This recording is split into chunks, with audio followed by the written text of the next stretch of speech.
ಇಂದು 294ನೇ ಕಾರ್ಯಕ್ರಮ ಆಯೋಜಿಸುತ್ತಿದೆ. 294 ಕಾರ್ಯಕ್ರಮಗಳನ್ನ ಆಯೋಜಿಸುವುದು ಇದು ಒಂದು ದೊಡ್ಡ ಕ್ರಾಂತಿಯಾಗಿದೆ. ಇದರ ಹಿಂದೆ ಇರತಕ್ಕಂತಹ ಬಸವರಾಜ್ ಡೋಣೂರ್ ಸರ್ ಮತ್ತು ಧಾರವಾಡ ಕಟ್ಟೆ ಎಲ್ಲ ಸದಸ್ಯರಿಗೂ ನಾವು ಧನ್ಯವಾದಗಳನ್ನ ತಿಳಿಸಬೇಕು. ಇಂದು 294ನೇ ಕಾರ್ಯಕ್ರಮವನ್ನ ನಾವು ಆಯೋಜಿಸ್ತಾ ಇದ್ದೀವಿ ಅಂದ್ರೆ ಅದಕ್ಕೆಲ್ಲ ಕಾರಣ ನಮ್ಮ ಧಾರವಾಡ ಕಟ್ಟೆಯ ಎಲ್ಲ ಸದಸ್ಯರು ಹಾಗೂ ಅದಕ್ಕೆ ಸಪೋರ್ಟ್ ಮಾಡ್ತಿರ್ತಕ್ಕಂತಹ ಧಾರವಾಡ ಮತ್ತು ಕರ್ನಾಟಕದಾದ್ಯಂತ ಇರತಕ್ಕಂತಹ ಎಲ್ಲ ಸಾಹಿತ್ಯಾಸಕ್ತರು ಮತ್ತು ನಮ್ಮ ನೆಚ್ಚಿನ ಬಳಗದವರಿಗೆ ಈ ವೇದಿಕೆಯಿಂದ ಮೊದಲು ಧನ್ಯವಾದಗಳನ್ನ ಅರ್ಪಿಸ್ಲಿಕ್ಕೆ ಇಷ್ಟಪಡ್ತೀನಿ. ನಮ್ಮ ಧಾರವಾಡ ಕಟ್ಟೆಯಿಂದ ಹಲವಾರು ಮಹತ್ವದ ಕಾರ್ಯಕ್ರಮಗಳು ನಡೀತಾ ಇದೆ. ಅದರ ಹಾಗೆ ಪರುಷ ಕಟ್ಟೆ ಕನ್ನಡ ಮಾಸಪತ್ರಿಕೆಯನ್ನು ಕೂಡ ಕಟ್ಟೆಯು ಮಾಡ್ತಾ ಇದೆ. ಇದೊಂದು ಮಹತ್ತರ ಕಾರ್ಯವಾಗಿದೆ ಕಟ್ಟೆಯದ್ದು.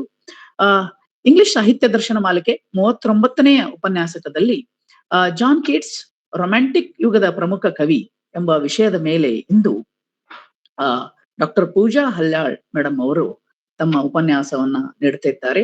ಅವರಿಗೆ ಧಾರವಾಡ ಕಟ್ಟೆಯ ಬಳಗದವರಿಂದ ಮೊದಲು ಗೌರವಪೂರ್ವಕವಾದಂತಹ ಸ್ವಾಗತವನ್ನ ಕೋರುತ್ತೇನೆ. ಸ್ವಾಗತ madam. Thank you sir. Sir, ಇದೇ ತರ ಕಾರ್ಯಕ್ರಮ ಅಧ್ಯಕ್ಷತೆ ವಹಿಸಿರ್ತಕ್ಕಂತಹ ಪ್ರೊಫೆಸರ್ ಬಸವರಾಜ್ ಡೋಣೂರ್ ಸರ್ ಅವರಿಗೂ ಕೂಡ ಆತ್ಮೀಯ ಸ್ವಾಗತವನ್ನ ಬಯಸುತ್ತೇನೆ. ಸ್ವಾಗತ ಸರ್.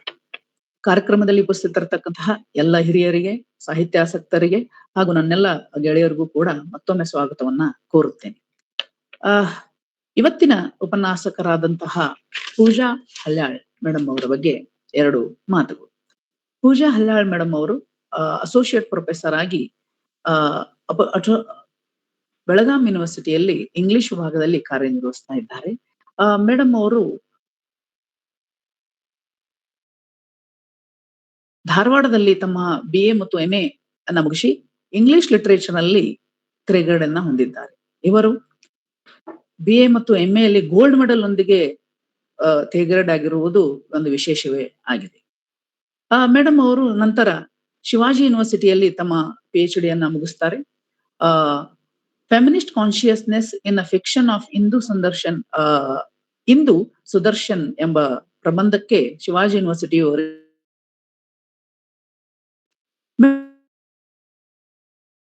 ಮೇಡಮ್ ಅವರು 25 ವರ್ಷಗಳ ಶಿಕ್ಷಣದಲ್ಲಿ ಸೇವೆಯನ್ನ ಸಲ್ಲಿಸ್ತಾ ಇದ್ದಾರೆ. ಮೇಡಮ್ ಅವರು 2000ನೇ ಇಸ್ವಿಯಲ್ಲಿ ಕೆಸೆಟ್ ಮತ್ತು ನೆಟ್ ಎಕ್ಸಾಮ್ಗಳನ್ನ ಮೊದಲ ಪ್ರಯತ್ನದಲ್ಲಿ ಕ್ಲಿಯರ್ ಮಾಡಿದ್ದಾರೆ. 2000 ಇಸ್ವಿಯಲ್ಲಿ ಮಂಗೂರ್ ನಗರ್ ಡಿಗ್ರಿ ಕಾಲೇಜಿನಲ್ಲಿ ತಮ್ಮ ಶೈಕ್ಷಣಿಕ ಶಿಕ್ಷಕ ವೃತ್ತಿಯನ್ನು ಪ್ರಾರಂಭಿಸಿದಂತಹ ಮೇಡಮ್ ಅವರು ನಂತರ KPSC ಇಂದ ಅಸಿಸ್ಟೆಂಟ್ ಪ್ರೊಫೆಸರ್ ಆಗಿ ಜಾಯಿನ್ ಆಗಿ ಲಿಂಗರಾಜ್ ಕಾಲೇಜ್ ಬೆಳಗಾವಿ ಮತ್ತು ಗವರ್ಮೆಂಟ್ ಫಸ್ಟ್ ಗ್ರೇಡ್ ಕಾಲೇಜ್ ಬೈಲಹೊಂಗಲದಲ್ಲಿ ಕಾರ್ಯನಿರ್ವಹಿಸಿದ್ದಾರೆ. ನಂತರ 2012ರಲ್ಲಿ ರಾಣಿ ಚೆನ್ನಮ್ಮ ಯೂನಿವರ್ಸಿಟಿಯಲ್ಲಿ ಅಸಿಸ್ಟೆಂಟ್ ಪ್ರೊಫೆಸರ್ ಆಗಿ ಜಾಯಿನ್ ಆಗಿ ಇಲ್ಲಿವರೆಗೂ ಕೂಡ ತಮ್ಮ ಸೇವೆಯನ್ನ ಸಲ್ಲಿಸ್ತಾ ಇದ್ದಾರೆ. ಮೇಡಮ್ ಅವರು ಇದರೊಂದಿಗೆ ಕೇವಲ ಶಿಕ್ಷಕರಾಗಿರದೆ ಸಂಶೋಧನೆಯಲ್ಲಿ ತಮ್ಮನ್ನ ತಾವು ತೊಡಗಿಸಿಕೊಂಡಿದ್ದಾರೆ. ಇವರು ಹಲವಾರು ಯೂನಿವರ್ಸಿಟಿ ಫಂಡೆಡ್ ರಿಸರ್ಚ್ ಪ್ರಾಜೆಕ್ಟ್ ಗಳನ್ನ ಮಾಡಿದ್ದಾರೆ.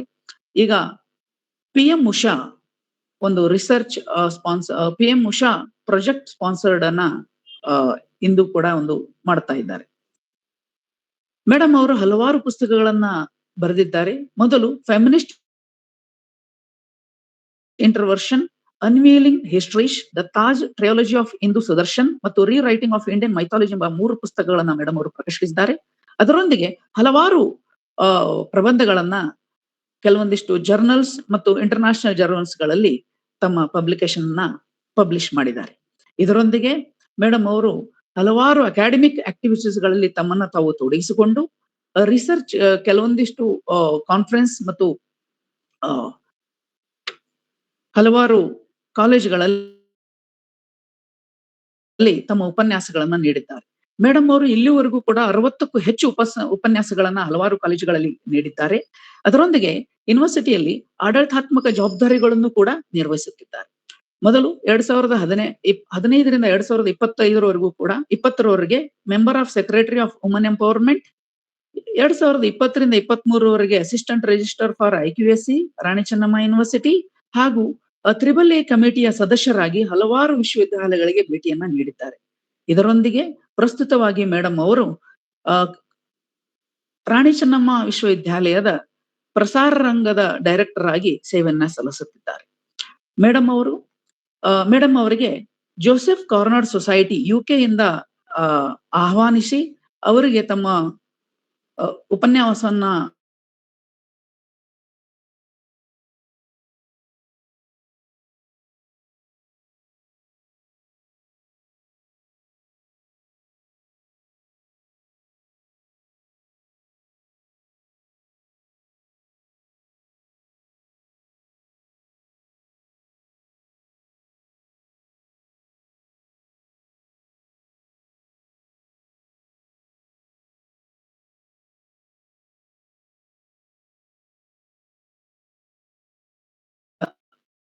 ನಂತರ ಅಧ್ಯಕ್ಷರ ಪೂರಕ ಮಾತುಗಳು.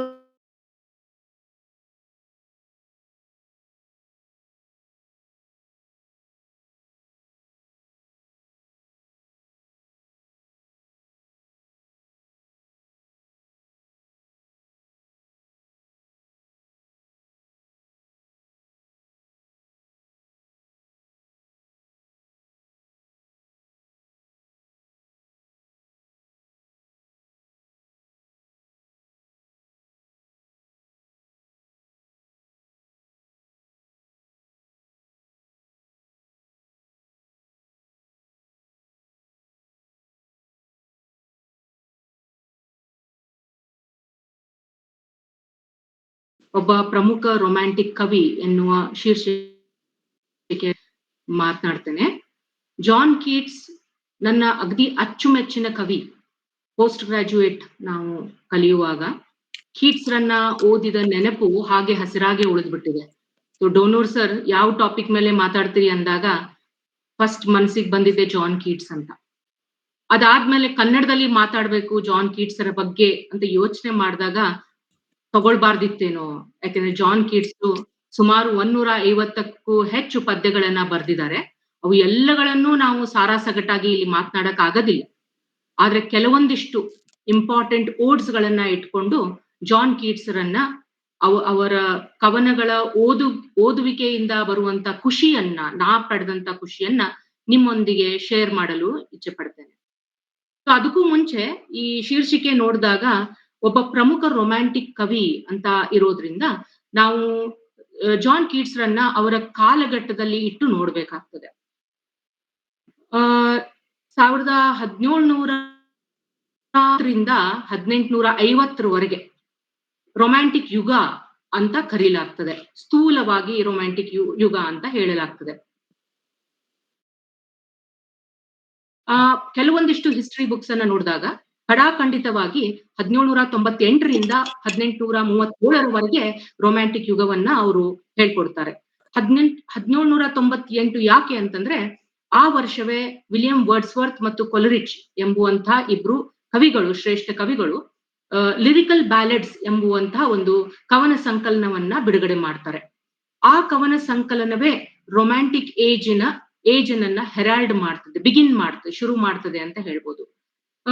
1700ರಲ್ಲಿ ಈ ಕವನಗಳ ಹೇಗ್ ಓದ್ಬೇಕು, ಈ ಕವನಗಳು ಹೇಗೆ ಮೊದಲಿನ ಕವನಗಳಕ್ಕಿಂತ ಭಿನ್ನ ಎನ್ನುವಂತ ಒಂದು ಪ್ರಸ್ತುತಿಯನ್ನ, ಅದರ ಮ್ಯಾನಿಫೆಸ್ಟೋವನ್ನ ಇವರು ವರ್ಡ್ಸ್ವರ್ತ್ ಅವರು ಪ್ರಿಫೆಸ್ ಟು ಲಿರಿಕಲ್ ಬ್ಯಾಲೆಡ್ಸ್ ಎಂಬುದನ್ನ ಬರೀತಾರೆ. ಸೊ ಅಲ್ಲಿಂದ ಶುರು ಆಗುತ್ತೆ ಅಂತ ಅನ್ಕೊಂಡ್ರೆ ನಾವು ಅಲ್ಲಿದನ್ನು ಕೂಡ ಸ್ವಲ್ಪ ಹೇಳ್ತಾ ಆಮೇಲೆ ಈ ಕೀಟ್ಸ್ ಅನ್ನ ನಾವು ಈ ರೊಮ್ಯಾಂಟಿಕ್ ಯುಗದಲ್ಲಿ ಅಲ್ಲಿನ ಕ್ಯಾರೆಕ್ಟರ್ ಫೀಚರ್ಸ್ ಅಲ್ಲಿ ನಾವು ಅವರನ್ನ ಹೇಳೋಣ, ಅವ್ರು ಎಲ್ಲಿ ನಿಲ್ತಾರೆ ಅನ್ನೋದನ್ನ ನೋಡೋಣ. ಸೊ 1837 ವರೆಗೂ ರೊಮ್ಯಾಂಟಿಕ್ ಏಜ್ ಅಂತ ಹೇಳುವಾಗ 1837 ಅವರ ಥ್ರೋನ್ ಅನ್ನ ಅಸೆಂಡ್ ಮಾಡ್ತಾರೆ. ಸೊ ಹೀಗಾಗಿ ವಿಕ್ಟೋರಿಯನ್ ಎರಾ ಅಲ್ಲಿಂದ ಶುರು ಆಗ್ತದೆ. ಸೊ ಇಂಗ್ಲಿಷ್ ಸಾಹಿತ್ಯದ ಇತಿಹಾಸದ ಒಂದು ಮಹತ್ತರ ಘಟ್ಟ ಇದು 1798ರಿಂದ 1837. ಸೊ ಇದರ ಹಿನ್ನೆಲೆಯಲ್ಲಿ ಯಾಕೆ ರೊಮ್ಯಾಂಟಿಸಿಸಂ ಬಂತು ಅಂತ ನಾವು ನೋಡಿದಾಗ್ಲೂ ಕೂಡ ಅಲ್ಲಿನ ಸಾಮಾಜಿಕ, ರಾಜಕೀಯ, ಐತಿಹಾಸಿಕ ಘಟನೆಗಳನ್ನ ನೋಡಿದಾಗ ಎರಡಲ್ಲ 3 ಪ್ರಮುಖ ಘಟನೆಗಳನ್ನ ನಾವು ಇದ್ರ ಹಿನ್ನೆಲೆಯಲ್ಲಿ ನೋಡ್ಬೇಕಾಗ್ತದೆ. ಒಂದನೇದ್ದು ಫ್ರೆಂಚ್ ರೆವಲ್ಯೂಷನ್ ಅಥವಾ ಕ್ರಾಂತಿ ಅಂತ ಹೇಳ್ಬೋದು. ಫ್ರಾನ್ಸ್‌ನಲ್ಲಿ ಆದಂತಹ ಕ್ರಾಂತಿ. ಅಲ್ಲಿ ಡಿಕ್ಟೇಟರ್‌ಶಿಪ್ ಅನ್ನ ಹೊಡೆದೊಗೆದು ಲೂಯಿಸ್ 16 ಅನ್ನ ಹ್ಯಾಂಗ್ ಮಾಡಿ ಕೊನೆಗೆ ಫ್ರೆಂಚ್ ರೆವಲ್ಯೂಷನ್ ಒಂದಿಷ್ಟು ವಾಚ್ ವರ್ಡ್ಸ್ ನೊಂದಿಗೆ ಬರ್ತದೆ. ಲಿಬರ್ಟಿ, ಫ್ರಾಟರ್ನಿಟಿ, ಈಕ್ವಾಲಿಟಿ ಅಂತ ಹೇಳ್ತಾರೆ. ಸ್ವಾತಂತ್ರ್ಯ, ಸಮಾನತೆ ಮತ್ತು ಭ್ರಾತೃತ್ವ ಎಂಬ ಘೋಷ ವಾಕ್ಯದೊಂದಿಗೆ ಫ್ರೆಂಚ್ ರೆವಲ್ಯೂಷನ್ ಎಲ್ಲ ಕಡೆಗೂ ಇಡೀ ಯುರೋಪ್‌ನಲ್ಲಿ ಒಂಥರ ಚಲನವನ್ನ ಉಂಟು ಮಾಡ್ತದೆ. ಈ ಫ್ರೆಂಚ್ ರೆವಲ್ಯೂಷನ್ ವಾಚ್ ವರ್ಡ್ಸ್ ನಮ್ಮ ಇಂಗ್ಲಿಶಿನ ಇತಿಹಾಸದ ಮೇಲೆ, ಅಲ್ಲಿಯ ಥಿಂಕರ್ಸ್ ಮೇಲೆ, ಅಲ್ಲಿಯ ಸಾಹಿತ್ಯ ಆಸಕ್ತರ ಮೇಲೆ ಗಾಢವಾದಂತ ಒಂದು ಪ್ರಭಾವವನ್ನ ಬೀರ್ತದೆ. ಎಲ್ಲಿ ತನಕ ಅಂದ್ರೆ ವರ್ಡ್ಸ್ವರ್ತ್ ತಮ್ಮ ಪ್ರಿಲ್ಯೂಡ್ ಅಲ್ಲಿ ಬರ್ಕೋತಾರೆ. ಏನಂದ್ರೆ ಇದು ಬಹಳ ಫೇಮಸ್ ಆದಂತ ಸ್ಟೇಟ್ಮೆಂಟ್ ಇದು. Bliss was it to be alive in that dawn, to be young was very heaven ಅಂತ ಹೇಳ್ತಾರೆ ಅವರು. ಅಂದ್ರೆ ಆ ಯುಗದಲ್ಲಿ ನಾನು ಜೀವಂತವಾಗಿರೋದೇ ಒಂದು ನನಗೆ ಬಹಳ ಪ್ರೀತಿ ಅಥವಾ ಉನ್ಮಾದದ ಒಂದು ವಿಷಯ. ಮತ್ತೆ ಆ ಟೈಮ್ ನಲ್ಲಿ ನಾನು ಯುವಕನಾಗಿರೋದು, ಯೂತ್ ನಲ್ಲಿರೋದು ತುಂಬಾ ಒಂದು ಸ್ವರ್ಗದ ಅನುಭವ ನನಗೆ ಕೊಡ್ತದೆ ಅವ್ರು ಹೇಳ್ತಾರೆ.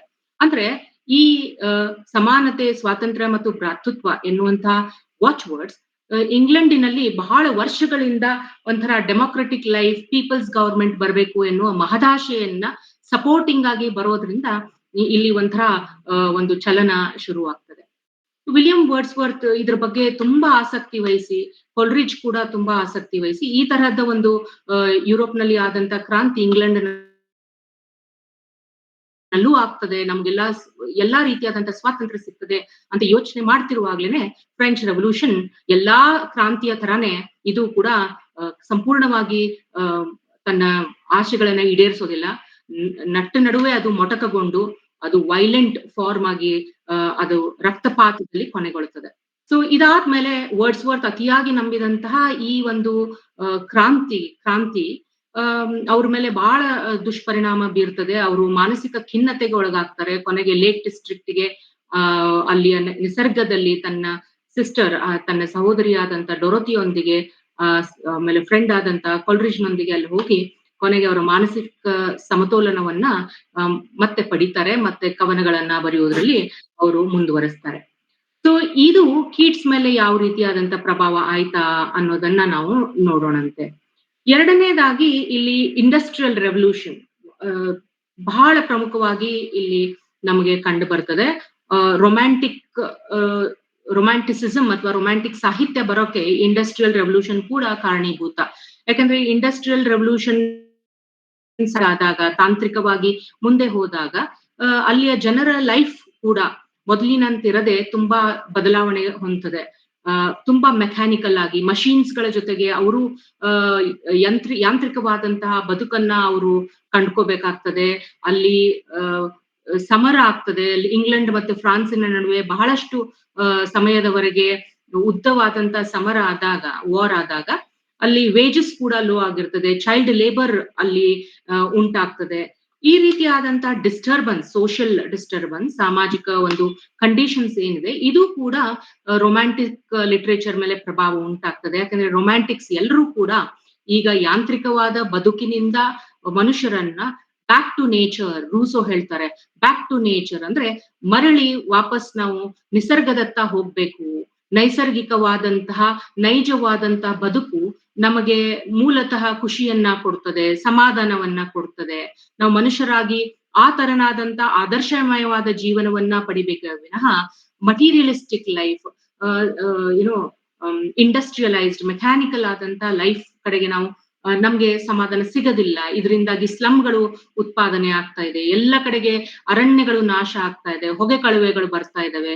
ಸೊ ಅಗ್ರೇರಿಯನ್ ಸೊಸೈಟಿಯಿಂದ, ಎಕನಾಮಿಯಿಂದ ಇಂಡಸ್ಟ್ರಿಯಲ್ ಎಕನಾಮಿ ಆಗಿದಂತಹ ಈ ಒಂದು ಪಯಣಕ್ಕೆ ಸಾಹಿತ್ಯವು ಅಷ್ಟೊಂದು ಪೂರಕವಾದಂತಹ ಒಂದು ರೆಸ್ಪಾನ್ಸ್ ಅನ್ನ ಕೊಡೋದಿಲ್ಲ ಅಂತ ನಾವಿಲ್ಲಿ ನೋಡಬಹುದು.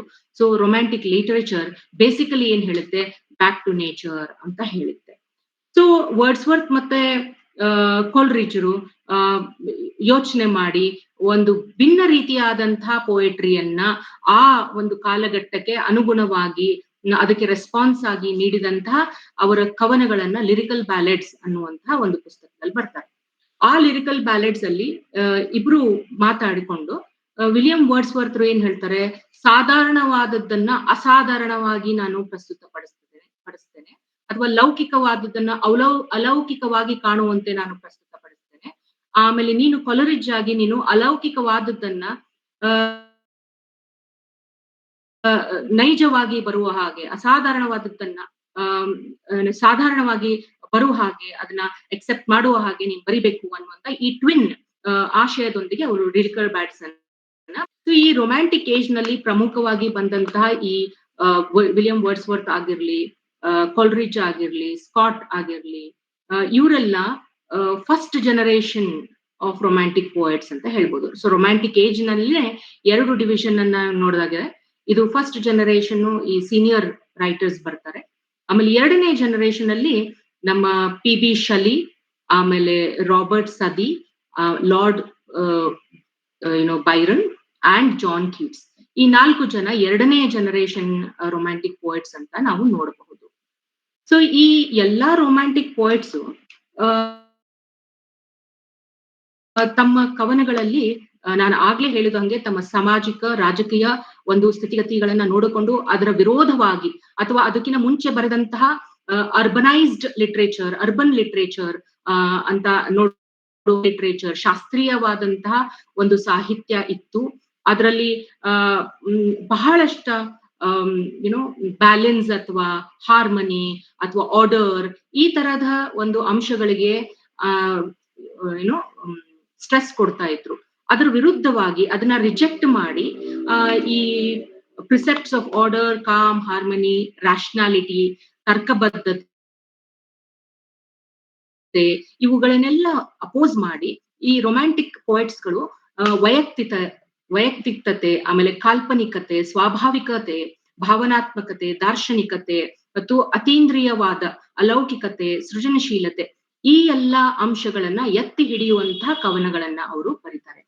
ಸೊ ಈ ವಿಲಿಯಂ ವರ್ಡ್ಸ್ವರ್ತ್ ಆಗ್ಲಿ, ಕೊಲ್ರಿಡ್ಜ್ ಆಗ್ಲಿ ರಾಜಕೀಯವಾಗಿ ಆಲ್ರೆಡಿ ತೊಡಗಿಕೊಂಡು ಸಾಮಾಜಿಕ ನೆಲೆಗಳಲ್ಲಿ ತಮ್ಮನ್ನು ತಾವು ಗುರುತಿಸ್ಕೊಂಡು ಅದನ್ನ ತಮ್ಮ ಫಿಲಾಸಫಿಯನ್ನಾಗಿ ಮಾಡಿಕೊಂಡು ವಿಲಿಯಂ ವರ್ಡ್ಸ್ವರ್ತ್ ಆಗಿರ್ಲಿ ಅಥವಾ ಕೊಲ್ರಿಡ್ಜ್ ಆಗಿರ್ಲಿ ತಮ್ಮ ಒಂದು ಐಡಿಯಾಲಜಿ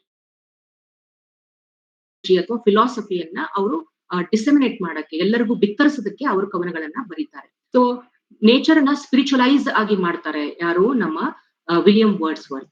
ಸೊ ಈ ಒಂದು ಫಸ್ಟ್ ಜನರೇಷನ್ ರೊಮ್ಯಾಂಟಿಕ್ ಪೋಯಟ್ಸ್ ಗಿನ ಭಿನ್ನವಾಗಿ 2ನೇ ಜನರೇಷನ್ ರೊಮ್ಯಾಂಟಿಕ್ ಪೋಯಟ್ಸ್ ಅನ್ನ ನಾವು ನೋಡಬಹುದು.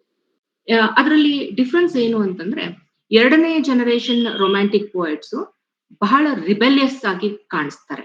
1ನೇ ಜನರೇಷನ್ದವರು ಅತಿ ಉತ್ಸಾಹದಿಂದ ಎಲ್ಲವನ್ನೂ ಫ್ರೆಂಚ್ ರೆವಲ್ಯೂಷನ್ ವಾಚ್ ವರ್ಡ್ಸ್ ನಮ್ಗೆ ಸಿಗ್ತದೆ ಅನ್ನುವಂತ ಭರವಸೆಯನ್ನ ಹೊಂದಿ, ಆಮೇಲೆ ಅದರಿಂದ ಭ್ರಮನಿರಸನವಾಗಿ ಅವರು ಮತ್ತೆ ಆದಂತಹ ಪೋಯಟ್ಸ್ ಆದ್ರೆ ಈ ನಮ್ಮ ಶಲಿ ಮತ್ತೆ ಬೈರನ್ ಇಂಥವರೆಲ್ಲರೂ ರಿಬೆಲಿಯಸ್ ಕೈಂಡ್ ಆಫ್ ಲಿಟ್ರೇಚರ್ ಅನ್ನ ಅವರು ಬರೀತಾರೆ. ಅವರು ಶಲಿ ಅವ್ರದ್ದು ನೋಡಿದ್ರೆ ನೀವು ಅವರು ಎಜುಕೇಶನ್ ಅನ್ನೇ ಕಂಪ್ಲೀಟ್ ಮಾಡೋದಿಲ್ಲ. ಯಾಕಂದ್ರೆ ನೆಸೆಸಿಟಿ ಆಫ್ ಅಥೇಯಿಸಮ್ ಅನ್ನುವಂತಹ ಒಂದು ಎಸೆಯನ್ನ, ಪ್ರಬಂಧವನ್ನ ಅವರು ಬರೆದಾಗ ಅದು ಒಂದು ಸ್ಕ್ಯಾಂಡಲ್ ಆಗಿ ಪರಿಣಮಿಸಿ ಅವರನ್ನ ಎಜುಕೇಶನ್ ಇಂದ ಹೊರಗೆ ಉಳಿಯುವಂತಹ ಪರಿಸ್ಥಿತಿ ಕೂಡ ಅವ್ರಿಗೆ ಬರ್ತದೆ. ಸೊ ಇವರೆಲ್ಲ ಒಂದು ರೀತಿಯಾದಂತಹ ಬೇರೊಂದು ಆದರ್ಶಮಯವಾದಂತಹ ಐಡಿಯಲ್ ಸೊಸೈಟಿಯನ್ನ ಕಟ್ಟಬೇಕು ಅನ್ನುವಂತಹ ಉತ್ಸಾಹದಲ್ಲಿ ಬರೆದಂಥವ್ರು. ಸೊ ಈಗ ಜಾನ್ ಕೀಟ್ಸ್ ಕೂಡ 2ನೇ ಜನರೇಷನ್ ನಲ್ಲಿ ಬಂದ್ರು ಕೂಡ ಜಾನ್ ಕೀಟ್ಸ್ರ ಒಂದು ಧೋರಣೆ ಅಥವಾ ಅವರ ಸ್ಟಾನ್ಸ್ ಅಂತ ನಾವೇನ್ ಹೇಳ್ತೀವಿ ಅದು ತುಂಬಾ ಭಿನ್ನ. ಯಾಕಂದ್ರೆ ಜಾನ್ ಕೀಟ್ಸ್ ಯಾವುದೇ ರಾಜಕೀಯವಾದಂತಹ ವಿಚಾರಧಾರೆಗೆ ಸ್ಪಂದಿಸಿನೋ ಅಥವಾ ಸಾಮಾಜಿಕ ಯಾವುದೇ ಒಂದು ಆಗು ಹೋಗುಗಳ ಬಗ್ಗೆ ಸ್ಪಂದಿಸಿನೋ ಏನನ್ನಾದರೂ ಒಂದು ಮೆಸೇಜ್ ಅನ್ನ ಕೊಡಬೇಕು ಅನ್ನುವಂತಹ ಭಾವನೆಯಿಂದ ಬರೆದಂತಹ ಕವಿ ಅಲ್ಲ. ವಿಲಿಯಂ ಮಾರಿಸ್ ಹೇಳ್ದಂಗೆನೆ ನಮ್ಮ John Keats is the most romantic poet. ಅಂದ್ರೆ ಇವರು ಅಗದಿ ಶುದ್ಧವಾದಂತಹ ಪ್ಯೂರ್ ಪೋಯಟ್ರಿಯನ್ನ ಬರೆದಂತವ್ರು. ಸೊ ಜಾನ್ ಕೀಟ್ಸ್ ತಮ್ಮ ಒಂದು ಕವನದಲ್ಲಿ ಹೇಳ್ಕೊತಾರೆ ಏನು ಅಂದ್ರೆ ಒಂದು ಮರಕ್ಕೆ ಎಲೆಗಳು ಹೇಗೆ ಸ್ವಾಭಾವಿಕವಾಗಿ ಬರ್ತವೋ ಹಾಗೆ ಒಬ್ಬ ಕವಿಗೆ ಕವನಗಳು ಬರಬೇಕು. ಆ ರೀತಿ ಬರದೇ ಇದ್ರೆ ಆ ಕವಿ ಆಗಕ್ಕೆ ಲಾಯಕ್ಕೆ ಇಲ್ಲ, ಅಥವಾ ಆ ಕವಿ ಕವನಗಳನ್ನ ಬರ್ಲೇಬಾರದು ಅನ್ನುವಂಥದ್ದು. ಸೊ ಪ್ಯೂರ್ ಎಕ್ಸ್‌ಪ್ರೆಷನ್, ಅಂತರಾಳದಲ್ಲಿ ಅವನಿಗೆ ಅನಿಸಿಕೆ ಅಥವಾ ಅವನ ಭಾವನೆಗಳು, ಅವನ ಅನುಭವದ ತೀವ್ರತೆಯನ್ನ ಅವನು ಸರಳವಾಗಿ, ನೈಜವಾಗಿ ಅವನು ಕವನಗಳ ಆ ರೂಪದಲ್ಲಿ ಅವುಗಳನ್ನ ಪ್ರಚುರಪಡಿಸ್ತಾನೆ. ಅದಕ್ಕೋಸ್ಕರ ಯಾವುದೇ ಮೆಸೇಜ್ ಇರ್ಲಾರ್ದಂತಹ, ಯಾವುದೇ ಐಡಿಯಾಲಜಿಯನ್ನ ಪ್ರತಿಪಾದಿಸೋಕೋ, ಯಾರ್ದೋ ಸಪೋರ್ಟ್ ತಗೊಳ್ಳಿಕ್ಕೋ, ಇಂಥದ್ ಯಾವುದು ಬೇರೆ ರೀತಿಯಾದಂತಹ ಕಾರಣಗಳಿಲ್ಲದೆ ಒಬ್ಬ ಪ್ಯೂರ್ ಪೋಯೆಟ್ ಆಗಿ ತನ್ನ ಅನಿಸಿಕೆಗಳನ್ನ ಹೇಳಿದಂತಹ ಒಬ್ಬ ಕವಿ ನಮ್ಮ ಜಾನ್ ಕೀಟ್ಸ್ ಅಂತ ಹೇಳ್ಬೋದು. ಸೊ ಜಾನ್ ಕೀಟ್ಸ್ ಈ ಅಷ್ಟು 7 ಜನ ರೊಮ್ಯಾಂಟಿಕ್ ಪೋಯೆಟ್ಸ್ ರಲ್ಲಿ ಅತಿ ಸಣ್ಣ ವಯಸ್ಸಿನಲ್ಲಿ ಮರಣವನ್ನ ಹೊಂದಿದಂತಹ ಕವಿ ಇವನು. ಬಹಳ ಕಡಿಮೆ ಸಮಯ, ಸುಮಾರು 5 ಅಥವಾ 6 ವರ್ಷ ಅಷ್ಟೇ ಅವನು ಕವನಕ್ಕೆ, ಅವನ ಸಾಹಿತ್ಯಕ್ಕೆ ತನ್ನ ಕಾಂಟ್ರಿಬ್ಯೂಷನ್ ಅನ್ನ ಅವನು ನೀಡ್ತಾನೆ.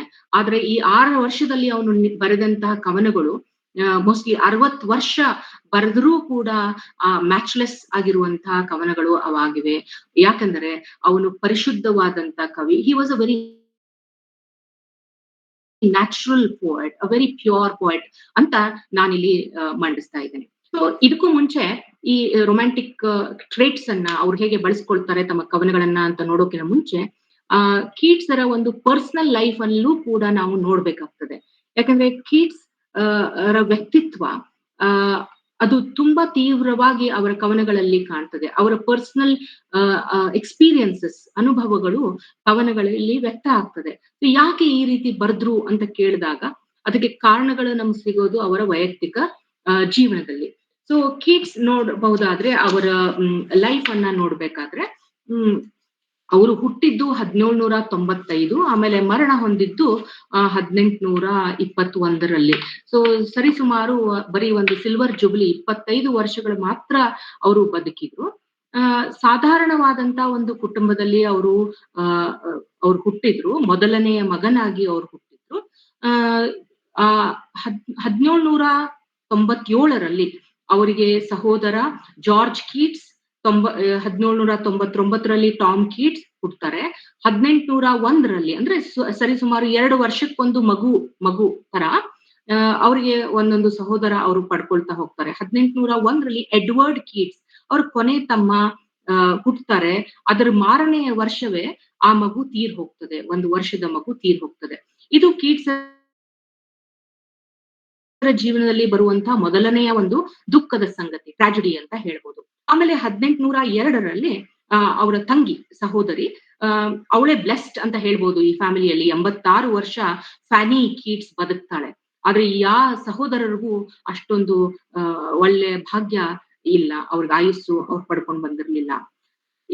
ಇಷ್ಟಾದಾಗ್ಲೇ ಕೂಡ ಇನ್ನೂ ಬಹಳ ಬಾಲ್ಯಾವಸ್ಥೆಯಲ್ಲಿ 1804ರಲ್ಲಿ ಒಂದು ಆಕ್ಸಿಡೆಂಟ್ ಅಲ್ಲಿ ಅವರು ತಮ್ಮ ತಂದೆಯನ್ನ ಕಳ್ಕೊಳ್ತಾರೆ. ಒಂದು ಕುದುರೆಯಿಂದ ಅವರು ಕೆಳಗೆ ಬಿದ್ದು ಅಲ್ಲೇನೆ ಮರಣವನ್ನ ಹೊಂದ್ತಾರೆ. ಆಮೇಲೆ ಇದಕ್ಕೆ ಅಡಿಷನಲ್ ಆಗಿ ಅವರ ಎಂಟೈರ್ ಫ್ಯಾಮಿಲಿಯ ಫೈನಾನ್ಸಸ್, ಅವರ ಒಂದು ಬಿಸ್ನೆಸ್ ಮೇಲೆ ನಡೀತಾ ಇರ್ತದೆ. ಆ ಬಿಸ್ನೆಸ್ ಅನ್ನ ನೋಡ್ಕೊಳ್ಳಕ್ಕೆ ಯಾರು ಇರದ ಕಾರಣ, ಇವ್ರು ಇನ್ನು ಚಿಕ್ಕ ಮಕ್ಕಳು ಇರೋ ಕಾರಣಕ್ಕೆ ಅವರ ತಾಯಿ, ಅವರ ಗಂಡ ಸತ್ತು 2ನೇ ತಿಂಗಳಿಗೆ ಇನ್ನೊಬ್ಬರನ್ನ ಮದುವೆ ಆಗ್ತಾರೆ. ಆದ್ರೆ ಈ ಇನ್ನೊಬ್ಬ ವ್ಯಕ್ತಿ ಅವರನ್ನ ಚೀಟ್ ಮಾಡೋದ್ರಿಂದ ಅವರಿಗೆ ಒಳ್ಳೆಯ ಬದುಕು ಅವರಿಗೆ ಸಿಗೋದಿಲ್ಲ. 1810ರಲ್ಲಿ ಅವ್ರ ತಾಯಿ ತೀರ್ಕೊಳ್ತಾರೆ. ಸೊ ಈ ತಾಯಿ ಬಿಟ್ಟೋದ್ಮೇಲೆ, 2ನೇ ಮದುವೆ ಆದ್ಮೇಲೆ ಮಕ್ಕಳನ್ನ ಅವರ ತಾತ ಮತ್ತು ಅಜ್ಜಿ ಜಾನ್ ಅಂಡ್ ಆಲಿಸ್ ಜೆನಿಂಗ್ಸ್ ಇವರು ನೋಡ್ಕೊಳ್ತಾರೆ. ಸೊ ಈ ಆಲಿಸ್ ಜೆನಿಂಗ್ಸ್ ಅವರ ಅಜ್ಜಿ ಏನಿದ್ರು, ಇವ್ ಬಹಳ ಒಳ್ಳೆಯ ರೀತಿಯಾದಂತಹ ಅವರಿಗೆ ಬಾಲ್ಯವನ್ನ ಕೊಡಬೇಕು ಅನ್ನುವ ಆಸ್ಥೆಯಿಂದ ಅವರನ್ನ ಎನ್ಫೀಲ್ಡ್ ಅನ್ನುವಂತಹ ಒಂದು ಸ್ಕೂಲಿಗೆ ಸೇರ್ಪಡಿಸ್ತಾರೆ. ಕೀಟ್ಸ್ ಎನ್ಫೀಲ್ಡ್ ಅಲ್ಲಿ ಓದ್ತಾರೆ. ಅಲ್ಲಿ ಕ್ಲಾರ್ಕ್ ಅನ್ನುವಂತ ಪ್ರಿನ್ಸಿಪಲ್ ಇವರಿಗೆ ತುಂಬಾ ಪ್ರೀತಿ ಕೊಡ್ತಾರೆ. ಮತ್ತೆ ಕ್ಲಾರ್ಕರ ಮಗನಾದ ಚಾರ್ಲ್ಸ್ ಕ್ಲಾರ್ಕ್ ಏನಿದ್ದಾರೆ, ಇವರ ಬಹಳ ಬಾಲ್ಯದ ಒಂದು ಗೆಳೆಯ ಆಗಿ ಹೊರಹೊಮ್ತಾರೆ. ಅವ್ರು ಇರುವವರೆಗೂ ಈ ಕ್ಲಾರ್ಕ್ ಜೊತೆಗೆ ಅವ್ರಿಗೆ ಒಳ್ಳೆ ಸಂಬಂಧ ಇರ್ತದೆ, ಗೆಳೆತನ ಇರ್ತದೆ. ತುಂಬಾ ಲೆಟರ್ ಗಳನ್ನ ಕ್ಲಾರ್ಕ್ ಅವ್ರಿಗೆ ಬರೆದಂತದ್ದು ಇದೆ.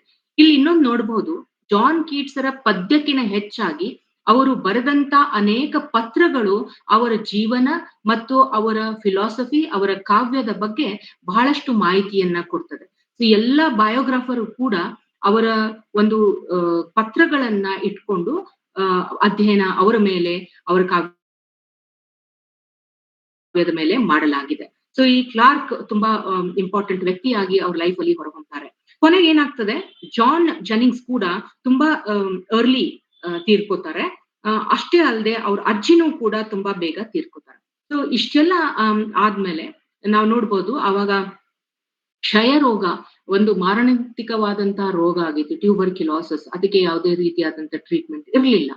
ಸೊ ಇವರ ಎರಡನೇ ಸಹೋದರ ಟಾಮ್ ಕೀಟ್ಸ್ ಏನಿದ್ದಾರೆ, ಅವರು ಕೂಡ ಈ ಕ್ಷಯ ರೋಗಕ್ಕೆ ಬಲಿಯಾಗ್ತಾರೆ. ಅವರನ್ನ ನೋಡ್ಕೊಳ್ಳಕ್ಕೆ ಜಾನ್ ಕೀಟ್ಸ್ ತಮ್ಮ ಇಡೀ ಒಂದು ವರ್ಷವನ್ನ ಮುಡುಪಾಗಿಟ್ಟು ಅವರು ಸಾಯುವವರೆಗೆ ಅವರು ಸೇವೆ ಮಾಡಿ, ಕೊನೆಗೆ ಅದೇ ಕ್ಷಯ ರೋಗಕ್ಕೆ ಇವರು ಕೂಡ ತುತ್ತಾಗಿ ತಮ್ಮ ಜೀವವನ್ನ ಕಳ್ಕೊಳ್ತಾರೆ. ಸೊ ಈ ಜಾನ್ ಕೀಟ್ಸ್ ಎನ್ಫೀಲ್ಡ್ ಅಲ್ಲಿ ಎಜುಕೇಶನ್ ಆದ್ಮೇಲೆ ಅವರ ಅಜ್ಜಿ ಮತ್ತೆ ಅವರ ಏನು ಇದು ಕೊಟ್ಟಿದ್ರಲ್ಲ, ಅವ್ರಿಗೆ ನೋಡ್ಕೊಳಕ್ಕೆ ಒಬ್ಬ ದಾಯಾದಿಯನ್ನ ಇಟ್ಟಿದ್ರಲ್ಲ, ಅವ್ರ ಹೆಲ್ಪಿನಿಂದಾಗಿ ಅವರು ಸರ್ಜನ್ ಅಂದ್ರೆ ಮೆಡಿಕಲ್ ಪ್ರೊಫೆಷನ್ ಅನ್ನ ಅವರು ಆಯ್ಕೊಳ್ತಾರೆ. ಸರ್ಜರಿಯಲ್ಲಿ ತಮ್ಮ ವಿದ್ಯಾಭ್ಯಾಸವನ್ನ ಕಂಟಿನ್ಯೂ ಮಾಡ್ತಾರೆ. ಅವಾಗಿನ ಬಹಳ ದೊಡ್ಡವಾದಂತ ಒಂದು ಆಸ್ಪತ್ರೆಯಲ್ಲಿ ಅವರಿಗೆ ಕೆಲಸ ಗಿಟ್ಟಿಸ್ಕೊಳ್ತಾರೆ. ಸೊ ಮೆಡಿಕಲ್ ಪ್ರೊಫೆಷನ್ ಅಲ್ಲಿ ಅವರ ಕವಿಯಾಗಿ ಹೊರಹೊಮ್ಮುವುದಲ್ಲಿ ಎರಡು ಅಪೋಸಿಟ್ ಡೈರೆಕ್ಷನ್ಸ್, ವಿರುದ್ಧಾತ್ಮಕವಾದಂತಹ ಇದನ್ನ ನೋಡಬಹುದು ನಾವಿಲ್ಲಿ. ಸೊ ಅವರು ಆಲ್ಮೋಸ್ಟ್ ತಮ್ಮ 1815 ಮಠ ಗೈ ಹಾಸ್ಪಿಟಲ್ ಅಲ್ಲಿ ಸ್ಟೂಡೆಂಟ್ ಆಗಿ ಇತ್ತು. ಕೊನೆಗೆ ಒಬ್ರು ಅಲ್ಲಿ ಕಲಿತಂತ 700 ವಿದ್ಯಾರ್ಥಿಗಳು, ಮೆಡಿಕಲ್ ಸ್ಟೂಡೆಂಟ್ಸ್ ಅಲ್ಲಿ 12 ವಿದ್ಯಾರ್ಥಿಗಳು ಡ್ರೆಸರ್ಸ್ ಅಂತ ಹೇಳಿ ಸೆಲೆಕ್ಟ್ ಆಗ್ತಾರೆ. ಡ್ರೆಸರ್ಸ್ ಅಂದ್ರೆ ಅಲ್ಲಿ ಬ್ಯಾಂಡೇಜ್ ಮಾಡುವಂಥದ್ದು, ಅಲ್ಲಿ ಬಂದಂತಹ ಗಾಯಗಳಾದಂತಹ ಏಲಿಂಗ್ ಆದಂತಹ ಪೇಷಂಟ್ಸ್ ಗಳಿಗೆ ಸರ್ವ್ ಮಾಡುವಂಥದ್ದು, ಯಾಕಂದ್ರೆ ಅವಾಗ ಅನೆಸ್ಥೀಶಿಯಾ ಇಲ್ಲದ ಕಾರಣ ಸರ್ಜರಿ ಮಾಡುವಂಥದ್ದು, ಈ ಎಲ್ಲ ಕಾರ್ಯಕ್ಷಮತೆ ಕೀಟ್ಸ್ರು ತುಂಬಾ ಚೆನ್ನಾಗಿ ಕಲ್ತ್ಕೊಂಡಿದ್ರು. ಅದಕ್ಕೆ 700ರಲ್ಲಿ 12ರಲ್ಲಿ ಒಬ್ಬರಾಗಿ ಜಾನ್ ಕೀಟ್ಸ್ ಆ ಸೇವೆಯನ್ನ ಸಲ್ಲಿಸ್ತಾ ಇದ್ರು. ಆದ್ರೆ ಅದೇ ಸಮಯಕ್ಕೆ ಸರಿಯಾಗಿ ಅವರಿಗೆ ಲೀ ಹಂಟ್ ಎನ್ನುವರ ಪರಿಚಯ ಆಗ್ತದೆ. Leigh Hunt also is a very important writer of the times. ಅವರು ಅನೇಕ ಎಸೆಗಳನ್ನ ಬರೆದಿದ್ದಾರೆ. ಆ ಟೈಮ್ ನಲ್ಲಿ ಎಕ್ಸಾಮಿನರ್ ಅನ್ನುವಂತಹ ಒಂದು ಮ್ಯಾಗಝೀನ್ಗೆ, ಒಂದು ಜರ್ನಲ್ಗೆ, ಲಿಟರರಿ ಜರ್ನಲ್ಗೆ ಅವರು ಎಡಿಟರ್ ಆಗಿರ್ತಾರೆ. ಅದು ಅವ್ರದೇ, ಅವರು ಮತ್ತೆ ಅವ್ರ ತಮ್ಮ ನಡೆಸುವಂತಹ ಒಂದು ಜರ್ನಲ್. ಸೊ ಲೀ ಹಂಟ್ ಏನ್ ಮಾಡ್ತಾರೆ, ಕೀಟ್ಸ್ ತಮ್ಮ ಲೆಜರ್ ಟೈಮ್ ಅಲ್ಲಿ ಒಂದು ಮೊದಲನೆಯ ಒಂದು ಕವನವನ್ನ ಬರೀತಾರೆ ಅವರು, ಆನ್ ಸಾಲಿಟ್ಯೂಡ್ ಅನ್ನುವಂತಹ ಒಂದು ಕವನ. ತುಂಬಾ ಬ್ಯೂಟಿಫುಲ್ ಆದಂತಹ ರೊಮ್ಯಾಂಟಿಕ್ ಎಲ್ಲಾ ಆಸ್ಪೆಕ್ಟ್ಸ್ ಫೀಚರ್ಸ್ ಇರುವಂತಹ ಒಂದು ಕವನ. ಆ ಕವನ ಲೀ ಹಂಟ್ರಿಗೆ ತುಂಬಾ ಇಷ್ಟವಾಗಿ ಎಕ್ಸಾಮಿನರ್ ನಲ್ಲಿ ಅದನ್ನ ಪಬ್ಲಿಷ್ ಮಾಡ್ತಾರೆ. ಸೊ ಈ ಒಂದು ಪಬ್ಲಿಷ್ ಆದಂತಹ ಕವನ ಕೀಟ್ಸರಿಗೆ ಒಂದು ಆಶಾದಾಯಕ ಭಾವನೆಯನ್ನ ಹುಟ್ಟಿಸುತ್ತೆ. ತಾನು ಕವಿಯಾಗಿ ಬದುಕಬಲ್ಲೆ, ಕವಿಯಾಗಿ ಹಣವನ್ನ, ತನ್ನ ಲೈವ್ಲಿಹುಡ್ಗೆ ಹಣವನ್ನ ಗಳಿಸಬಹುದು ಅನ್ನುವಂತ ಮನೋಧೋರಣೆಯಿಂದ ಕಂಪ್ಲೀಟ್ ಆಗಿ ಈ ವೈದ್ಯಕೀಯ ವೃತ್ತಿಯನ್ನ, ಲೈಸೆನ್ಸ್ ಸಿಕ್ಕಿದ್ರು ಕೂಡ, ಪ್ರಾಕ್ಟೀಸ್ ಮಾಡುವಂತ ಲೈಸೆನ್ಸ್ ಸಿಕ್ಕಿದ್ರು ಕೂಡ ಅದನ್ನ ಬಿಟ್ಬಿಟ್ಟು ಅವರು ಮುಂದೆ ಕವನಕ್ಕೆ ಬರ್ತಾರೆ. ಸೊ 1815ರಿಂದ ಹಿಡಿದು 1821ರವರೆಗೆ ಅವರು ತಮ್ಮ ಅನೇಕ ಕವನಗಳನ್ನ ಬರೀತಾ ಹೋಗ್ತಾರೆ. ಸೊ ಮೊದಲನೇದಾಗಿ ಅವರು ಸ್ಪೆನ್ಸರ್ನ ಫೇರಿ ಕ್ವೀನ್ ಅನ್ನ ಓದಿರ್ತಾರೆ. ತಾವು ವೈದ್ಯಕೀಯ ಶಿಕ್ಷಣವನ್ನ ಪಡಿತಿರುವಾಗ್ಲೇ ಹೋಮರ್ ಅನ್ನ ಓದಿರ್ತಾರೆ, ಶೇಕ್ಸ್ಪಿಯರ್ ಅನ್ನ ಓದ್ತಾರೆ, ಸ್ಪೆನ್ಸರ್ ಅನ್ನ ಓದ್ತಾರೆ. ಸ್ಪೆನ್ಸರ್ ಅನ್ನ ಕಾವ್ಯ ಅವರಿಗೆ ತುಂಬಾ ಹಿಡಿಸಿ ಸ್ಪೆನ್ಸರ್ ನ ಇಮಿಟೇಷನ್ ಆಫ್ ಸ್ಪೆನ್ಸರ್ ಅಂತಾನೆ ಹೇಳಿ ಒಂದು ಕವನವನ್ನ ಅವರು ಇನಿಷಿಯಲಿ ಬರೀತಾರೆ. ಕೊನೆಗೆ 1817ರಲ್ಲಿ ಅವ್ರು ಏನ್ ಮಾಡ್ತಾರೆ, ಅಷ್ಟರ ತನಕ ಏನಾಗ್ತದೆ, ಈ ಎಕ್ಸಾಮಿನರ್ ಅನ್ನುವಂಥ ಜರ್ನಲಿನ ಎಡಿಟರ್ ಆದಂತಹ ನಮ್ಮ ಲೀ ಹಂಟ್ ಮತ್ತು ಅವರು ತಮ್ಮ ಅವಾಗಿನ ಪ್ರಿನ್ಸ್ ರೆಜೆಂಟ್ನ ಮೇಲೆ ಅವಹೇಳನಕಾರಿಯಾದಂತ ಒಂದು ಜರ್ನಲ್ ಅನ್ನ ಪಬ್ಲಿಷ್ ಮಾಡಿದ್ದಾರೆ ಅನ್ನುವಂತಹ ಒಂದು ಎಲಿಗೇಷನ್ ಅವ್ರ ಮೇಲೆ ಬಂದು ಟೋರಿ ಗವರ್ಮೆಂಟ್ ಅವರನ್ನ ಜೈಲಿಗೆ ಹಾಕುತ್ತೆ. ಸೊ ಇದು ಕೂಡ Keats Ranna freedom of expression ಬಗ್ಗೆ ಅವ್ರಿಗೆ ಕ್ವಶನ್ ಬರ್ತದೆ. ಇಲ್ಲಿ ಅವ್ರು ಲೀ ಹಂಟ್ರನ್ನ ತುಂಬಾ ಹಚ್ಕೊಂಡಿರ್ತಾರೆ. ಲೀ ಹಂಟ್ ಒಂಥರ ಪ್ಯಾಟ್ರನ್ ಆಗಿರ್ತಾರೆ, ಅವರಿಗೆ ಹಣದ ಸಹಾಯ ಮಾಡ್ತಿರ್ತಾರೆ. ಲೀ ಹಂಟಿನ ಒಂದು ಫ್ರೆಂಡ್ಸ್ ಗಳ ವಲಯ ಇವ್ರಿಗೆ ಸಿಕ್ಕಿರುತ್ತೆ. ಸೊ ಇಲ್ಲಿ ನೋಡಬಹುದು ಕೀಟ್ಸರಿಗೆ ಫ್ಯಾಮಿಲಿ ಲೈಫ್ ಸಿಗದಿಲ್ಲ.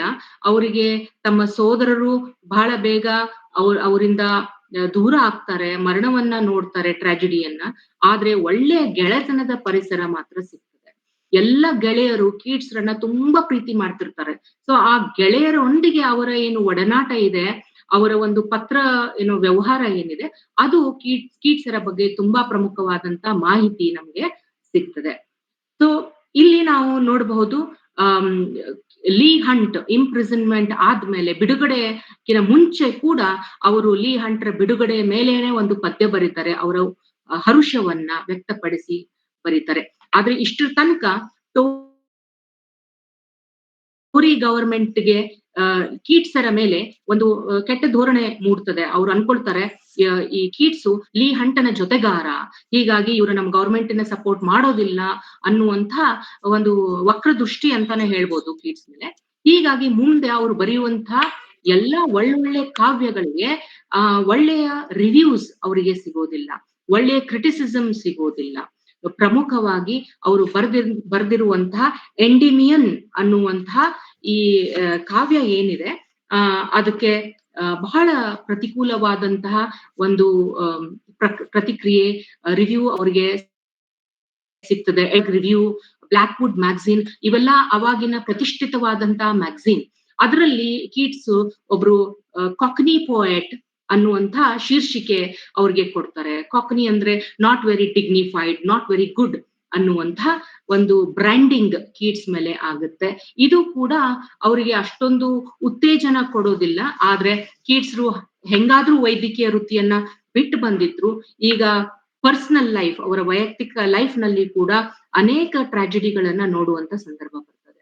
ಅವರ ಎರಡನೇ ತಮ್ಮ ಜಾರ್ಜಿಯಾ ಅನ್ನೋಳನ್ನ ಮದುವೆಯಾಗಿ ಅಮೆರಿಕಕ್ಕೆ ಹೊರಟು ನಿಂತಿರ್ತಾನೆ. ಅವನು ಅಮೆರಿಕಕ್ಕೆ ಹೋಗ್ಬಿಡ್ತಾನೆ. ಆದ್ರೆ ಟಾಮ್ ಕೀಟ್ಸ್ ಮಾತ್ರ ಅನಾರೋಗ್ಯದಿಂದ ಬಳಲಿಕ್ಕೆ ಶುರು ಮಾಡ್ತಾನೆ. ಸೊ ಈ ಜಾನ್ ಕೀಟ್ಸ್ ವಾಪಸ್ ಬಂದು ಟಾಮ್ ಕೀಟ್ಸರ ಅನಾರೋಗ್ಯಕ್ಕೆ ಸೇವೆ ಮಾಡ್ತಾ ಅವ್ರನ್ನ ನೋಡ್ಕೊಳ್ಳುವಂತ ಕೇರ್ ಟೇಕರ್ ಆಗಿ ಅಲ್ಲಿ ನಿಂತ್ಕೋತಾರೆ ಜವಾಬ್ದಾರಿಯನ್ನ ಹೊತ್ತು. ಆ ಟೈಮ್ ನಲ್ಲಿ ಅವ್ರ ಹೈಪೀರಿಯನ್ ಅನ್ನುವಂತ ಇನ್ನೊಂದು ಕವಿತೆಯನ್ನ ಅವರು ಮಹಾಕವಿತೆಯನ್ನ ಬರೀತಾರೆ. ಬಟ್ ಅದನ್ನ ಕಂಪ್ಲೀಟ್ ಮಾಡಕ್ ಆಗೋದಿಲ್ಲ. 900 ಸಾಲುಗಳನ್ನ ಬರೆದು 3ನೇಯ ಒಂದು ಬುಕ್ಕಿಗೆ ಅವರು ಅದನ್ನ ಅಂತ್ಯ ಮಾಡ್ತಾರೆ. So it's a fragment. ಮುಂದೊಂದು ಕಾಲದಲ್ಲಿ ಅವರ ಕಂಟಿನ್ಯೂಯೇಷನ್ ಮಾಡಕ್ಕೆ ನೋಡ್ತಾರ ಡ್ರೀಮ್ ಅಂತ ಹೇಳಿ, ಆದ್ರೆ ಅದು ಕೂಡ ಕಂಪ್ಲೀಟ್ ಆಗೋದಿಲ್ಲ. ಆದ್ರೆ ಎಂಡಿಮಿಯನ್ ಮಾತ್ರ ಅವರು ಅದನ್ನ ಕಂಪ್ಲೀಟ್ ಮಾಡ್ತಾರೆ. ಅದು ಶುರು ಆಗೋದೇ ಒಂದು ಬ್ಯೂಟಿಫುಲ್ ಲೈನ್ ಇಂದ. ಆ ಲೈನು ಬರೀ ಇಂಗ್ಲಿಷ್ ಸಾಹಿತ್ಯದ ಆಸಕ್ತರಲ್ದೇನೆ ಎಲ್ಲಾ ಸಾಹಿತ್ಯ ಆಸಕ್ತರು ಕೋಟ್ ಮಾಡುವಂತ ಒಂದ್ ಲೈನ್ ಅದು. A thing of beauty is a Joy for ever ಅಂತ ಶುರು ಮಾಡ್ತಾ ಒಂದು ಗ್ರೀಕ್ ಲೆಜೆಂಡ್ ಅನ್ನ, ಕಥೆಯನ್ನ, ಮೈಥಾಲಜಿಯ ಕಥೆಯನ್ನ ಅವರು ಮುಂದಿಟ್ಕೊಂಡು ಆ ಎಂಡಿಮಿಯನ್ ಅನ್ನ ಬರೀತಾರೆ. ಅವ್ರು ಮಹತ್ತರವಾದಂತ ಅಗ್ರಿ ಆಂಬಿಷಿಯಸ್ ಆದಂತಹ ಒಂದು ಕವನ ಇದು. ಆದ್ರೆ ಅದಕ್ಕೆ ಸರಿಯಾದಂತಹ ಪ್ರತಿಕ್ರಿಯೆ ಅವ್ರಿಗೆ ಸಿಗೋದಿಲ್ಲ. ಸೊ ಮುಂದೆ ಅವರು ಜಾನ್ ತಮ್ಮ ಟಾಮ್ ಕೀಟ್ಸ್ ತೀರ್ಕೊಂಡ ಮೇಲೆ ಸ್ವಲ್ಪ ಅವ್ರಿಗೆ ಸಮಯ ಸಿಗುತ್ತೆ. ಅಲ್ಲಿಂದ ಅವರು ಈವ್ ಆಫ್ ಸೆಂಟ್ ಆಗ್ನೆಸ್ ಅನ್ನುವಂತಹ ಒಂದು ಕವಿತೆ, ಇಸಬೆಲ್ಲಾ, ಲಾಮಿಯಾ ಅನ್ನುವಂತ ಕವಿತೆಗಳನ್ನ ಅವರು ಬರೀತಾರೆ. ಈ ಕವನಗಳನ್ನ, ಶೀರ್ಷಿಕೆಗಳನ್ನೇ ನೋಡಿದ್ರೆ ನಿಮ್ಗೆ ಒಂದು ಆಗ್ಬೇಕು, ಇವೆಲ್ಲಾ ಹೆಸರುಗಳು ಇಂಗ್ಲಿಷ್. ಈ ಎಲ್ಲಾ ಕವನದ ಶೀರ್ಷಿಕೆಗಳು ನಮ್ಗೆ ಏನ್ ಹೇಳ್ಕೊಡ್ತವೆ ಅಂದ್ರೆ, ನಮ್ಮ ಜಾನ್ ಕೀಟ್ಸ್ ಗ್ರೀಕಿನ ಒಂದು ಸಾಹಿತ್ಯದ ಪ್ರೇಮವನ್ನ ಅತಿಯಾಗಿ ಬೆಳೆಸ್ಕೊಂಡಿರ್ತಾರೆ. ಸೊ ಅವರು ಥೀಮ್ಸ್ ಕ್ಲಾಸಿಕಲ್ ಆಗಿವೆ, ಶಾಸ್ತ್ರೀಯ ಗ್ರೀಕ್ ಲಿಟ್ರೇಚರ್ ನ ಥೀಮ್ಸ್ ಗಳನ್ನ ಒಳಗೊಂಡ್ರೂ ಕೂಡ ಅದರ ಸ್ಟೈಲ್ ರೊಮ್ಯಾಂಟಿಕ್ ಆಗಿದೆ. ಸೊ ಇದು ಅವರ ಸ್ಪೆಷಾಲಿಟಿ. ಸೊ ಅವ್ರ ಬರವಣಿಗೆಯ, ಅವರ ಎಕ್ಸ್ಪ್ರೆಷನ್ ರೊಮ್ಯಾಂಟಿಕ್ ಇದ್ರೂ ಕೂಡ ಆ ಸಬ್ಜೆಕ್ಟ್ ಮ್ಯಾಟರ್, ವಸ್ತುವನ್ನ ಅವ್ರು ಏನ್ ತಗೊಳ್ತಾರೆ ಅದು ಕ್ಲಾಸಿಕಲ್ ಮೈಥಾಲಜಿಯಿಂದ, ಗ್ರೀಕ್ ಮೈಥಾಲಜಿಯಿಂದ, ರೋಮನ್ ಮೈಥಾಲಜಿಯಿಂದ ಆಯ್ದುಕೊಳ್ತಾರೆ. ಎಷ್ಟರ ಮಟ್ಟಿಗೆ ಅಂತಂದ್ರೆ ಲೀ ಹಂಟ್ ಹೇಳ್ತಾರೆ, ಒಂದು ಮರವನ್ನ ನೋಡಿದ್ರೆ ಕೀಟ್ಸರಿಗೆ ಅದರಲ್ಲಿ ಡ್ರಯಡೇ ಕಾಣ್ತಾನೆ ಅಂತ. ಡ್ರಯಡ್ ಕೂಡ ಒಬ್ಬ ವೃಕ್ಷಗಳ ದೇವರು ಅಂತ ಹೇಳ್ಬೋದು ಗ್ರೀಕ್ ಮೈಥಾಲಜಿಯಲ್ಲಿ. ಸೊ ಒಂದು ವೃಕ್ಷ ನೋಡಿದ್ರು, ಒಂದು ಮೌಂಟೇನ್ ನೋಡಿದ್ರು ಅದು ಅವ್ರಿಗೆ ಮೌಂಟೇನ್ ಆಗಿ ಕಾಣೋದಿಲ್ಲ, ಬರೀ ವೃಕ್ಷವಾಗಿ ಕಾಣೋದಿಲ್ಲ. ಆದ್ರೆ ಅದು ಒಂದು ಗ್ರೀಕನ ಗಾಡಿನ ವಾಸ ಸ್ಥಳವಾಗಿ ಅವ್ರಿಗೆ ಕಾಣಿಸ್ತದೆ. ಸೊ ಇನ್ನೂ ಒಂದು ಕವನ ಇದು ಅವರ ಇದಕ್ಕೆ ಹೆಲೆನಿಸಮ್ ಅಂದ್ರೆ Helen belongs to Greece. So Hellenism ಅಂದ್ರೆ ಅತಿಯಾದ ಗ್ರೀಕರ ಮೇಲೆ ಪ್ರೀತಿ, ಆ ಲಿಟ್ರೇಚರ್ ಮೇಲಿನ ಅವರ ಸಾಹಿತ್ಯಾಸಕ್ತಿಯನ್ನ ಹೇಳಕ್ಕೆ ಅದಕ್ಕೆ ಹೆಲೆನಿಸಮ್ ಅಂತ ಕರೀತಾರೆ. ಸೊ ಈ ಹೆಲೆನಿಸಮ್ ಒಂದು ಎಕ್ಸಾಂಪಲ್ ಅಂದ್ರೆ ಅವರ ಒಂದು ಕವನ on first looking into Chapman's Homer ಅನ್ನುವಂತ ಒಂದು ಸಾನೆಟ್ ಬರೀತಾರೆ. ಅದು ಅವರ ಉನ್ಮಾದತೆಯನ್ನ ತೋರಿಸ್ತದೆ. ಅವ್ರಿಗೂ ಹೋಮರ್ ಅನ್ನ ಓದ್ಲಿಕ್ಕೆ ಗ್ರೀಕ್ ಲ್ಯಾಂಗ್ವೇಜ್ ಕೀಟ್ಸರಿಗೆ ಬರ್ತಾ ಇರೋದಿಲ್ಲ. ಸೊ ಹೋಮರ್ ಅನ್ನ ಅವರು ಟ್ರಾನ್ಸ್ಲೇಷನ್, ಇಂಗ್ಲಿಷ್ ಟ್ರಾನ್ಸ್ಲೇಷನ್ ಅಲ್ಲಿ ಓದ್ತಾರೆ. ಆ ಹೋಮರ್ ಅನ್ನ ಗ್ರೀಕ್ ಟ್ರಾನ್ಸ್ಲೇಷನ್ ಅನ್ನ ಗ್ರೀಕ್ ಇಂದ ಇಂಗ್ಲಿಷ್ಗೆ ತಂದವರು ಚಾಪ್ಮನ್ ಅಂತ ಹೇಳಿ. ಸೊ ಇವರು ಚಾಪ್ಮನ್ನರ ಮುಖಾಂತರ ಹೋಮರ್ ಅನ್ನ ನೋಡಿದಾಗ ಸೊ ಅದು ಅವರಿಗೆ ಬಹಳಷ್ಟು ಖುಷಿಯನ್ನ ಕೊಡ್ತದೆ.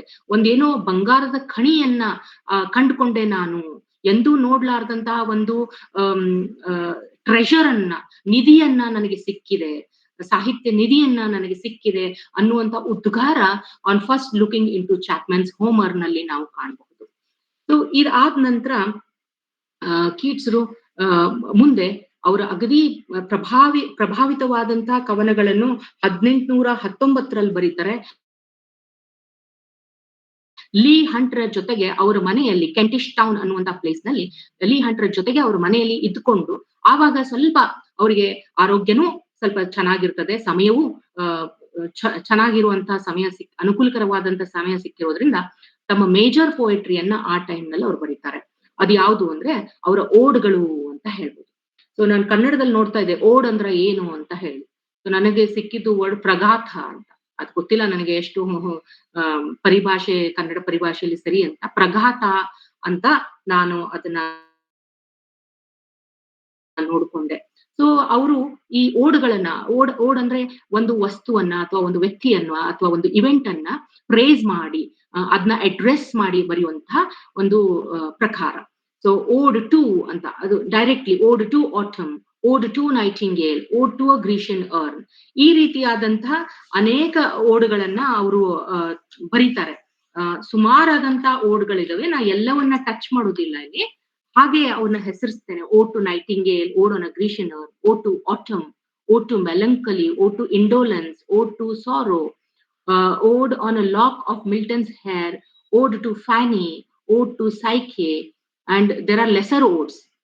ಅವನ್ನ ಹೆಚ್ಚು ಓದಲ್ಪಡೋದಿಲ್ಲ. Ode to Apollo, ode to Neptune, ode to PAN.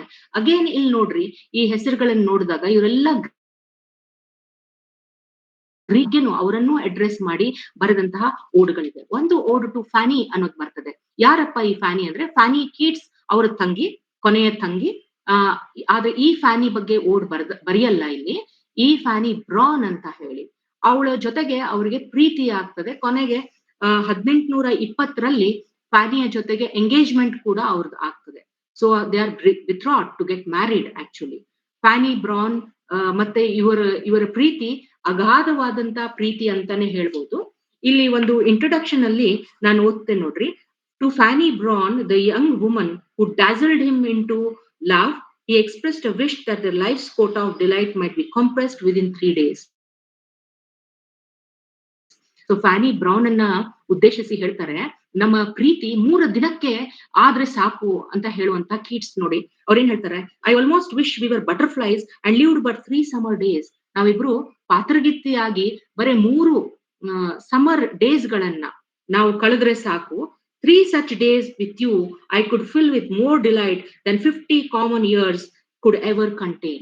ನಂಗೆ 3 ದಿನ ನಿನ್ ಜೊತೆಗೆ ಸಿಕ್ಬಿಟ್ರೆ ಸಾಕು, 50 ವರ್ಷಗಳ ಆಗುವಷ್ಟು ಉತ್ಸಾಹಭರಿತ ದಿನಗಳನ್ನ ನಾನು ಕಳೆದ ಹಾಗೆ ನಿನ್ಗೆ ಅದನ್ನ ಕೊಡ್ತೀನಿ. ಹಾಗೆ ನನಗೆ ಭಾಸ ಆಗುತ್ತೆ. ಅಷ್ಟು ಉತ್ಕಟವಾದಂತ ಪ್ರೀತಿ ಫ್ಯಾನಿ ಬ್ರಾನ್ ಮೇಲೆ ಜಾನ್ ಕೀಟ್ಸ್ ಇರ್ತದೆ. ಆದ್ರೆ ಅದೃಷ್ಟವಶಾತ್ ಅವ್ರ ಮದ್ವೆ ಆಗೋದಿಲ್ಲ, ಅವ್ರ ಲವ್ ಕನ್ಸ್ಯುಮೇಟ್ ಆಗೋದಿಲ್ಲ. ಸೊ ಆ ಪ್ರೀತಿಯ ಬಯಕೆಯನ್ನ ಅವರು ಹೊತ್ತು ಮರಣವನ್ನ ಹೊಂತಾರೆ. ಸೊ ಇದನ್ನ ಬರೆದಾದ 20 ತಿಂಗಳಲ್ಲಿ ಕೀಟ್ಸ್ ಮರಣವನ್ನ ಹೊಂತಾರೆ. ಇದನ್ನ ನೋಡಿದ್ರೆ ತುಂಬಾ ಕೀಟ್ಸ್ ಎಂತವರು ಅಂದ್ರೆ ಟ್ರಾಜಿಡಿಯನ್ನ ಹಾಸುಹೊಕ್ಕಾಗಿ 25 ವರ್ಷಗಳಲ್ಲಿ ಹಾಸುಹೊಕ್ಕಾಗಿ ವರ್ಷಕ್ಕೂ ಮರಣಗಳನ್ನ ನೋಡ್ತಾ ದುಃಖವನ್ನ ಸಹಿಸ್ತಾ ಇದ್ದಂತ ಕವಿ. ಸೊ ಹಾಗಿದ್ರೆ ಈ ಕವಿ ತಮ್ಮ ಪೋಯಟ್ರಿಯಲ್ಲಿ ಆ ದುಃಖವನ್ನ ಹೊರ ಹಾಕ್ತಾರ, ಈ ಪೋಯಟ್ರಿ ಅವರಿಗೆ ಥೆರಪಿ ಆಗಿ ಬರ್ತದ ಅನ್ನುವಂತ ಪ್ರಶ್ನೆ ನನಗೆ ಬಂತು.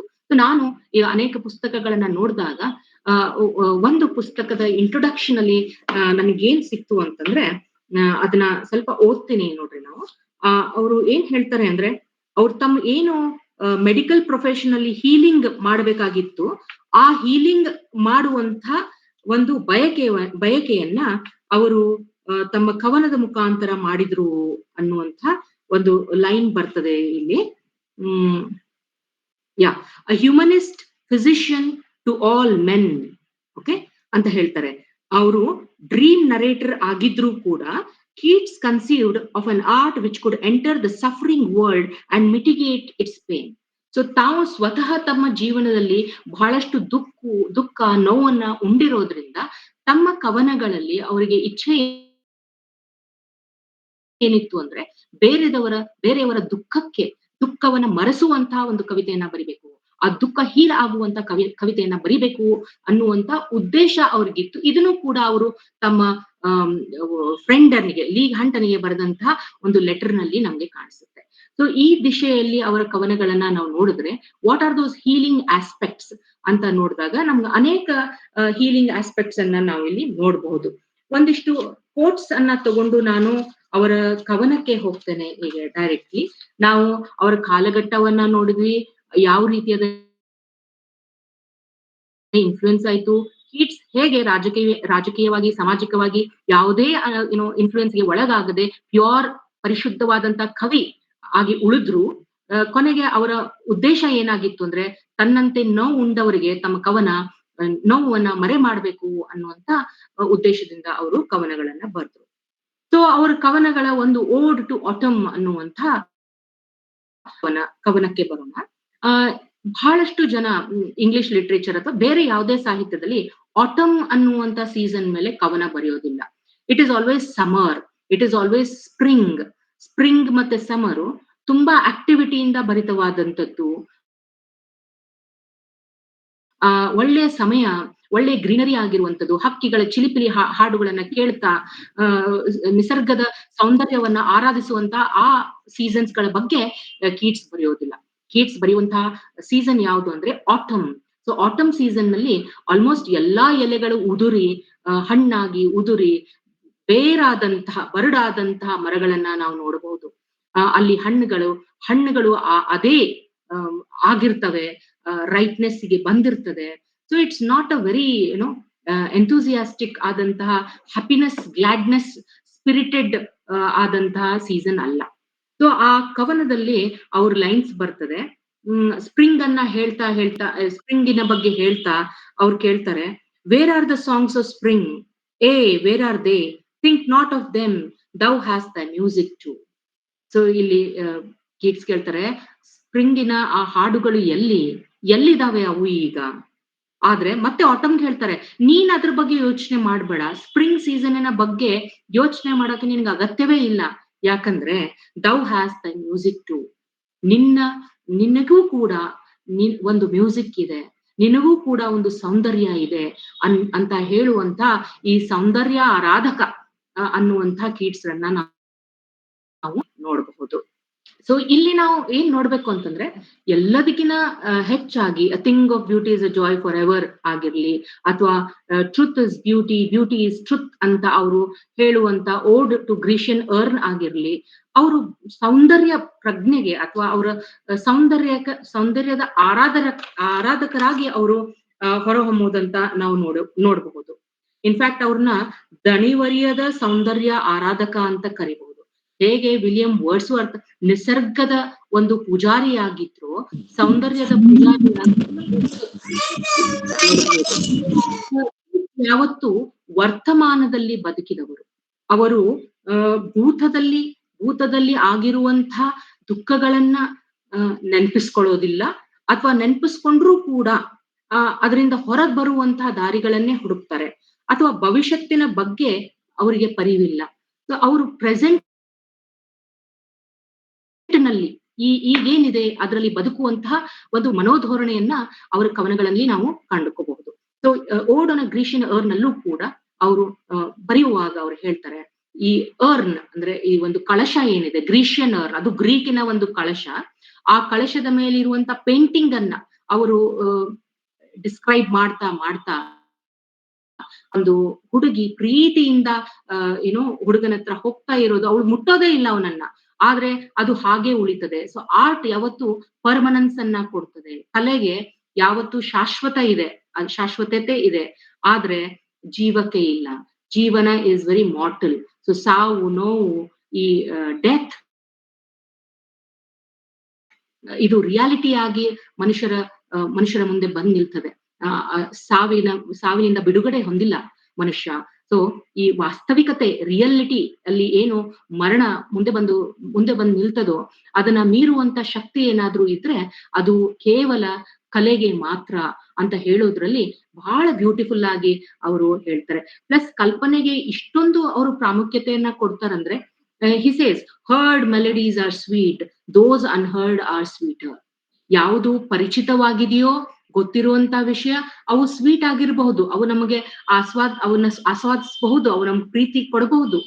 ಆದ್ರೆ ಯಾವುದನ್ನ ನಾವು ನೋಡೇ ಇಲ್ವೋ, ಯಾವುದನ್ನ ಕಲ್ಪನೆಯಲ್ಲಿ ಮಾತ್ರ ನಾವು ಕಂಡುಕೋಬಹುದೋ ಅದು ಇನ್ನೂ ಹೆಚ್ಚು ಸ್ವೀಟ್ ಆಗಿ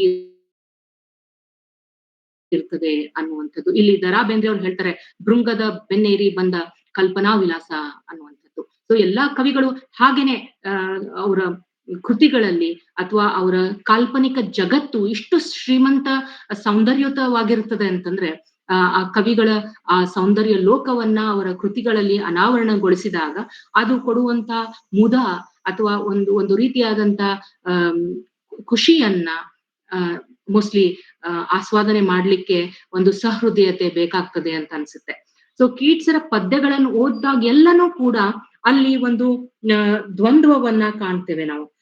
ಯಾವ ತರ ದ್ವಂದ್ವ ಅವು ಅಂತಂದ್ರೆ, ಅಲ್ಲಿ ಸಾವು ಇದೆ, ಅಲ್ಲಿ ನೋವು ಇದೆ, ಆದ್ರೆ ಅದ್ರ ಜೊತೆಗೆ ಕಲೆಯಲ್ಲಿ ನಮಗೆ ಸಿಗುವಂತ ಒಂದು ಶಾಶ್ವತತೆನೂ ಇದೆ.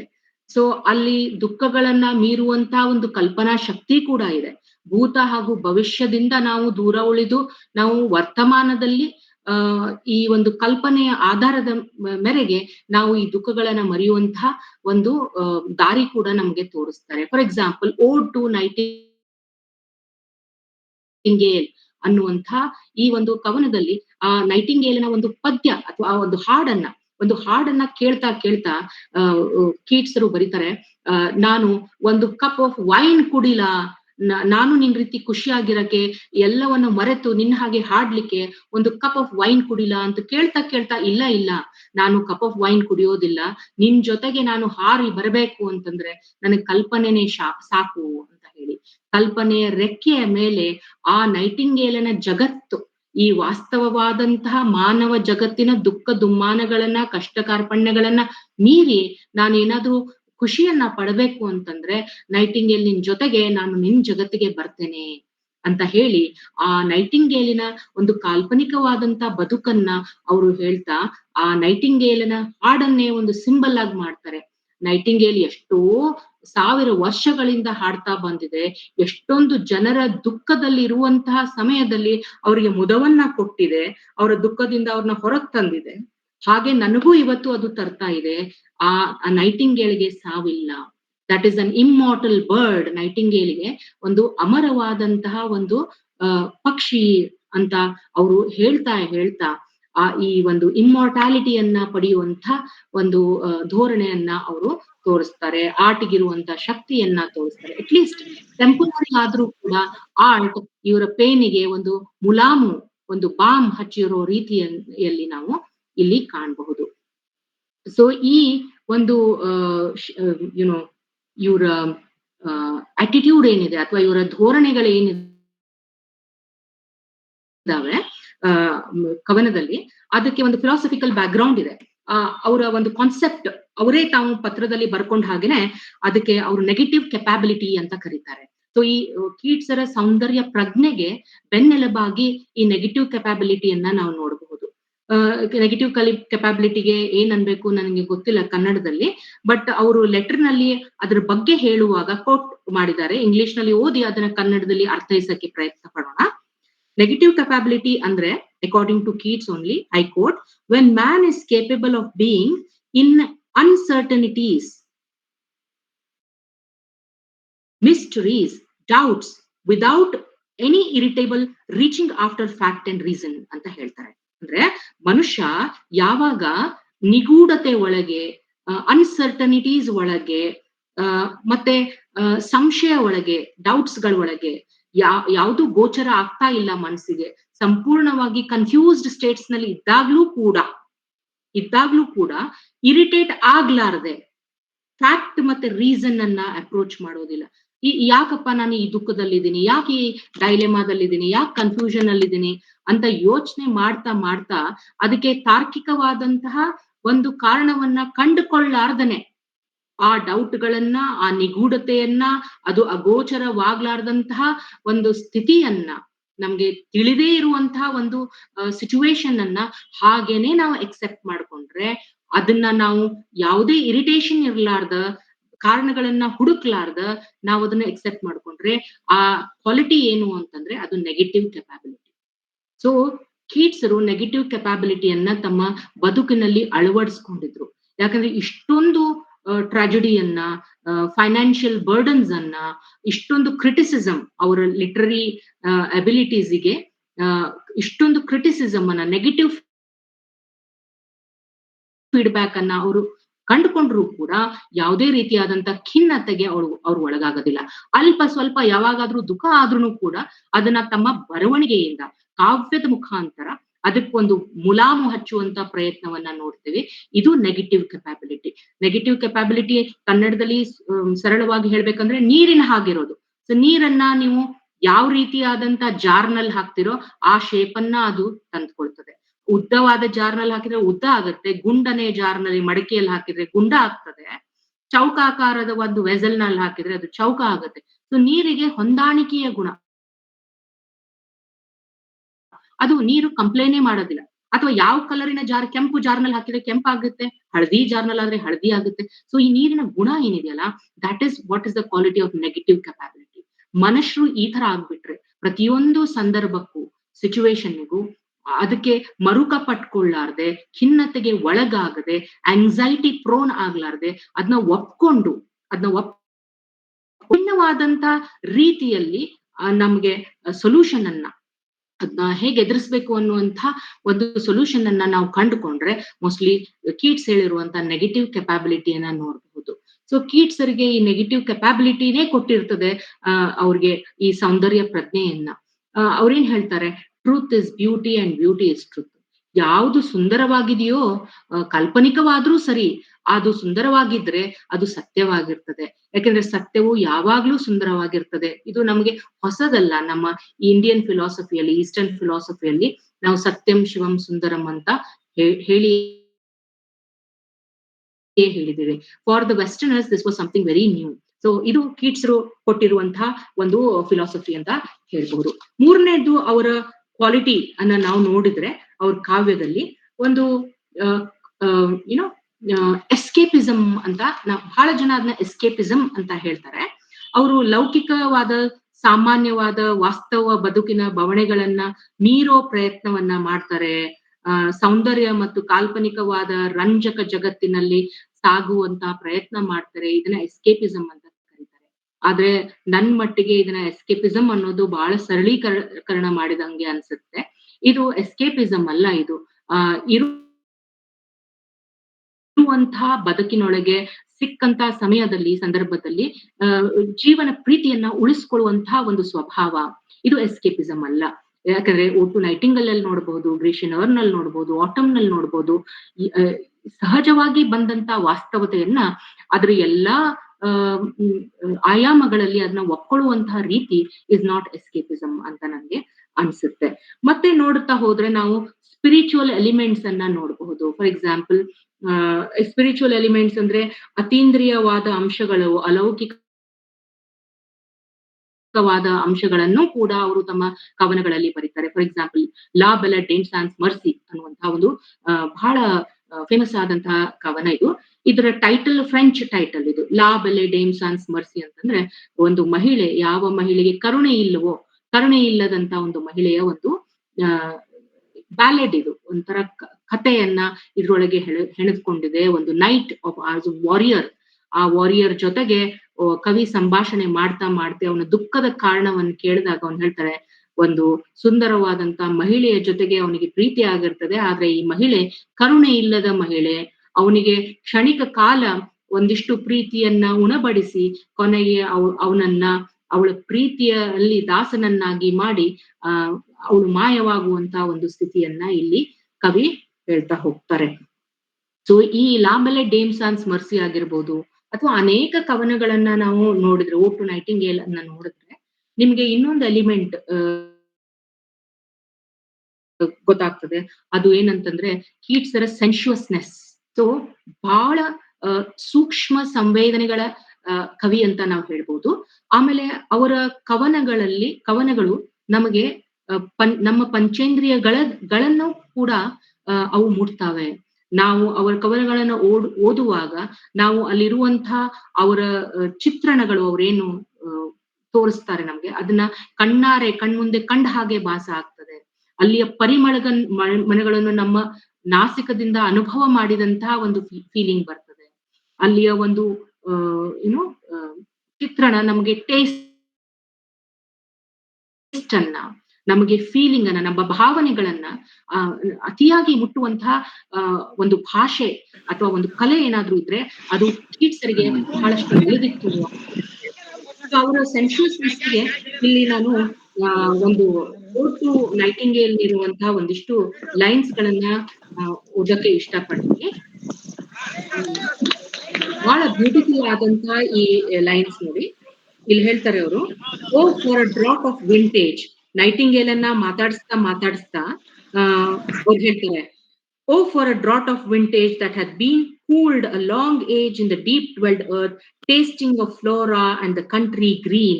So green ಅಂದಾಗ ಕಣ್ಮುಂದೆ ಹಸಿರಾದಂತಹ ಒಂದು ಕಲ್ಪನೆ ಬರ್ತದೆ, ಕಲರ್ ಬರ್ತದೆ. ಟೇಸ್ಟಿಂಗ್ ಆಫ್ ಫ್ಲೋರಾ, ಹೂಗಳ ಒಂದು ಸಾರವನ್ನ ಹೀರಿದಂತಹ ಆ ವಿಂಟೇಜ್ ಅಂದ್ರೆ ಆ ವೈನ್, ವಿಂಟೇಜ್ ವೈನ್, ಅದು ಹಳೆಯದಾದಂತಹ ವೈನ್ ಅದು.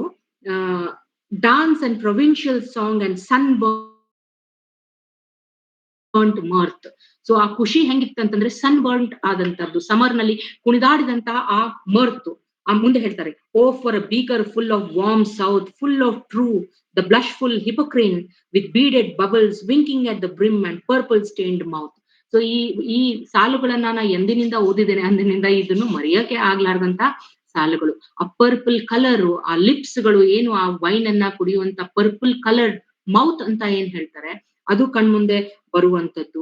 ಆಮೇಲೆ ಆ ವೈನು ಮೇಲ್ಗಡೆ ಬಂದು ಬೀಡೆಡ್ ಬಬಲ್ಸ್ ಫಾರ್ಮ್ ನಲ್ಲಿ ಅದು ತೆಕ್ಕೊಳ್ಳುತ್ತೆ. ಒಂದು ವೈನ್ ಗ್ಲಾಸಿನ ಇಮೇಜ್ ಕಣ್ಮುಂದೆ ಎಷ್ಟು ಬ್ಯೂಟಿಫುಲ್ ಆಗಿ ಅದರಲ್ಲಿ ಇರುವಂತಹ ಕೆಂಪು ರಸ ಮತ್ತೆ ಅದನ್ನ ಗ್ರಹಿಸುವಂತಹ ಈ ಒಂದು ಕೆಂಪು ತುಟಿಗಳನ್ನ ನಾವು ನೆನ್ಪು ಮಾಡ್ಕೊಳ್ಬಹುದು. That I might drink and leave the world unseen and with thee fade away into the forest, fade far away ಅಂತ ಹೇಳ್ತಾರೆ.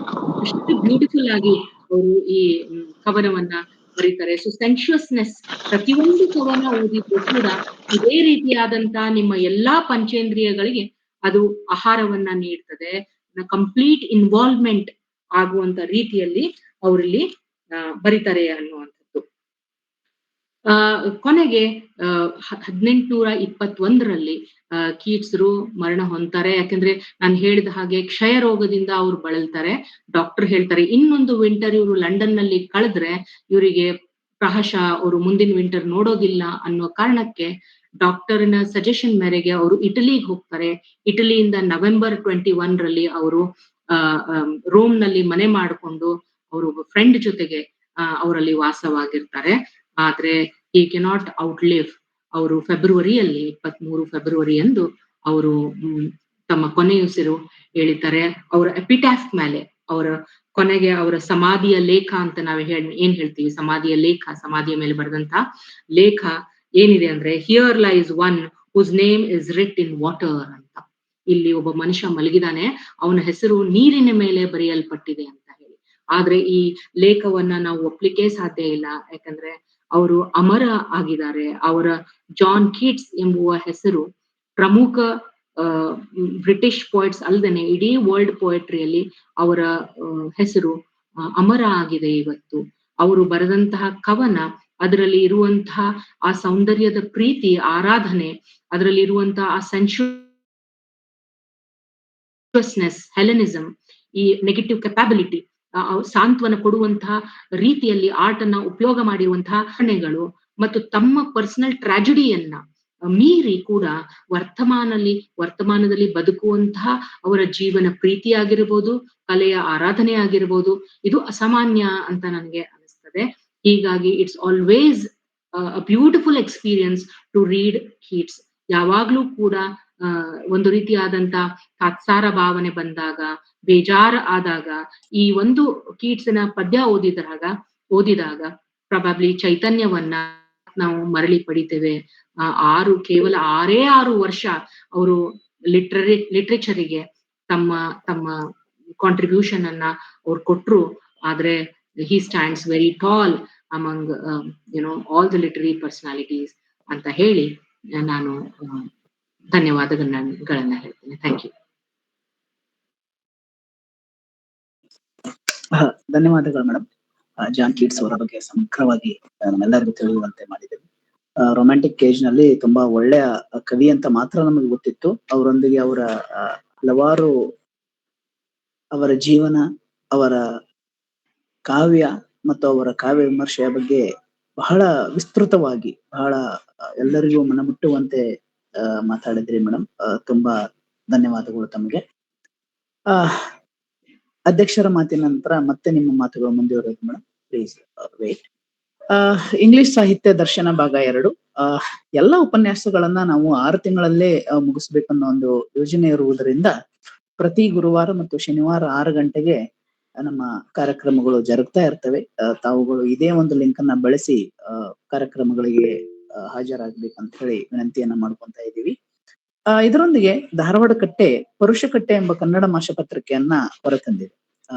ಆಸಕ್ತರು ತಮ್ಮ ಬರಹಗಳನ್ನ ಧಾರವಾಡ ಕಟ್ಟೆ magazine@gmail.com ಗೆ ಕಳಿಸಿಕೊಟ್ರೆ ಅದನ್ನ ಪಬ್ಲಿಷ್ ಮಾಡಲಾಗ್ತದೆ.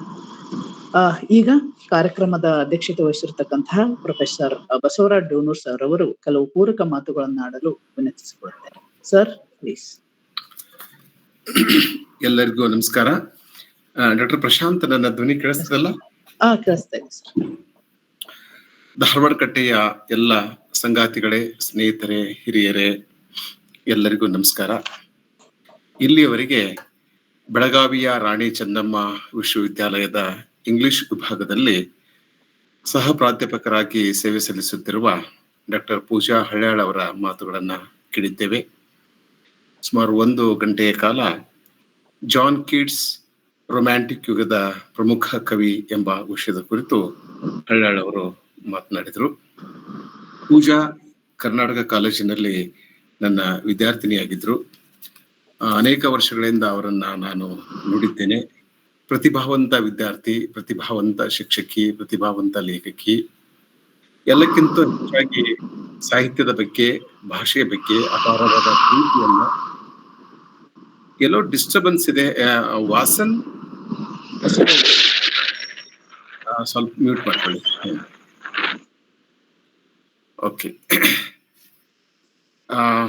ಎಲ್ಲಕ್ಕಿಂತ ಮಿಗಿಲಾಗಿ ಸಾಹಿತ್ಯದ ಬಗ್ಗೆ, ಭಾಷೆಯ ಬಗ್ಗೆ ಅಪಾರವಾದ ಪ್ರೀತಿಯನ್ನ, ವಿಶ್ವಾಸವನ್ನ, ನಿಷ್ಠೆಯನ್ನ ಇಟ್ಟುಕೊಂಡು ಬಂದವರು. ಬಹಳ ಪರಿಶ್ರಮದಿಂದ ಕೆಲಸವನ್ನ ಮಾಡುತ್ತಿರುವರು ಮತ್ತು ಸಾಹಿತ್ಯದ ಅಧ್ಯಯನವನ್ನ ಬಹಳ ಗಂಭೀರವಾಗಿ ಸ್ವೀಕರಿಸಿದವರು. ಹೀಗಾಗಿ ಪೂಜಾ ಅವರ ಬಗ್ಗೆ ನನಗೆ ಬಹಳ ಅಭಿಮಾನವಿದೆ. ಇಂದು ಅನೇಕ ಜನರು ಈ ವೇದಿಕೆಯಲ್ಲಿ ಇದ್ದೀರಿ.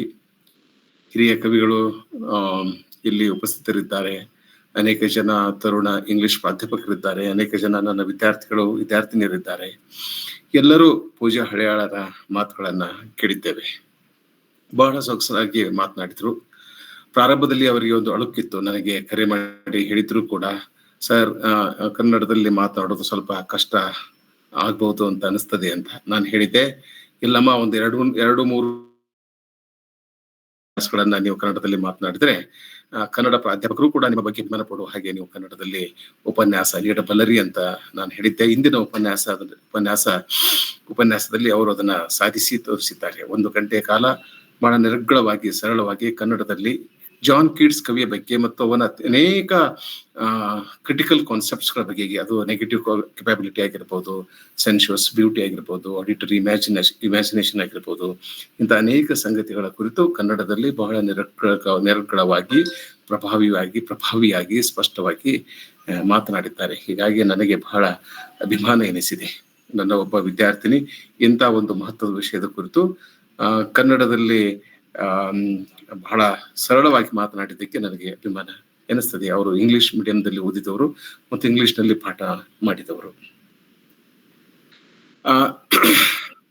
ಮತ್ತು ಇದೊಂದು ಬಹಳ ಸಂಪೂರ್ಣವಾದ ಉಪನ್ಯಾಸವಾಗಿತ್ತು, ಪರಿಪೂರ್ಣವಾದ ಉಪನ್ಯಾಸವಾಗಿತ್ತು. ಯಾಕೆಂದ್ರೆ ಕೀಟ್ಸನ್ನ ಬದುಕಿನ ಬಗ್ಗೆ, ಕೀಟ್ಸನ್ನ ಪ್ರಮುಖ ಓಡ್ಸ್ಗಳ ಬಗ್ಗೆ, ಕೀಟ್ಸನ್ನ ಕಾವ್ಯದ ನಿಲುವುಗಳ ಬಗ್ಗೆ ಮತ್ತು ಅವನು ನೀಡಿದ ಕೆಲವು ಮಹತ್ವದ ಕಲ್ಪನೆಗಳ ಬಗ್ಗೆ, ಅದು ಆಡಿಟರಿ ಇಮ್ಯಾಜಿನೇಷನ್ ಆಗಿರ್ಬೋದು, ನೆಗೆಟಿವ್ ಕೆಪಾಬಿಲಿಟಿ ಆಗಿರ್ಬೋದು, ಅಥವಾ ಅವನ ಸೆನ್ಶುವಸ್ ಬ್ಯೂಟಿಯ ಕಲ್ಪನೆ ಆಗಿರ್ಬೋದು, ಅವನ ಕಾವ್ಯದ ಅನೇಕ ಡೈಮೆನ್ಷನ್ಸ್ಗಳ ಬಗೆಗೆ, ಆಯಾಮಗಳ ಬಗೆಗೆ ಬಹಳ ಚೆನ್ನಾಗಿ ಪೂಜಾ ಮಾತನಾಡಿದ್ರು.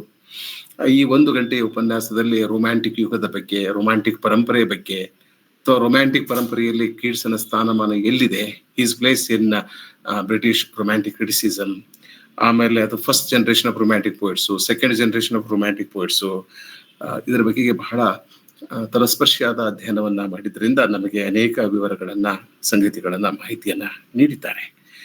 ಅಲ್ಲದೆ ಕೀಟ್ಸನ ಕಾವ್ಯದ ಕುರಿತು, ಎಸ್ಪೆಷಲಿ ಅವನ ಕೆಲವು ಮಹತ್ವದ ಓಡ್ಸ್ಗಳ ಕುರಿತು ಅವರು ಮಾತನಾಡಿದರು.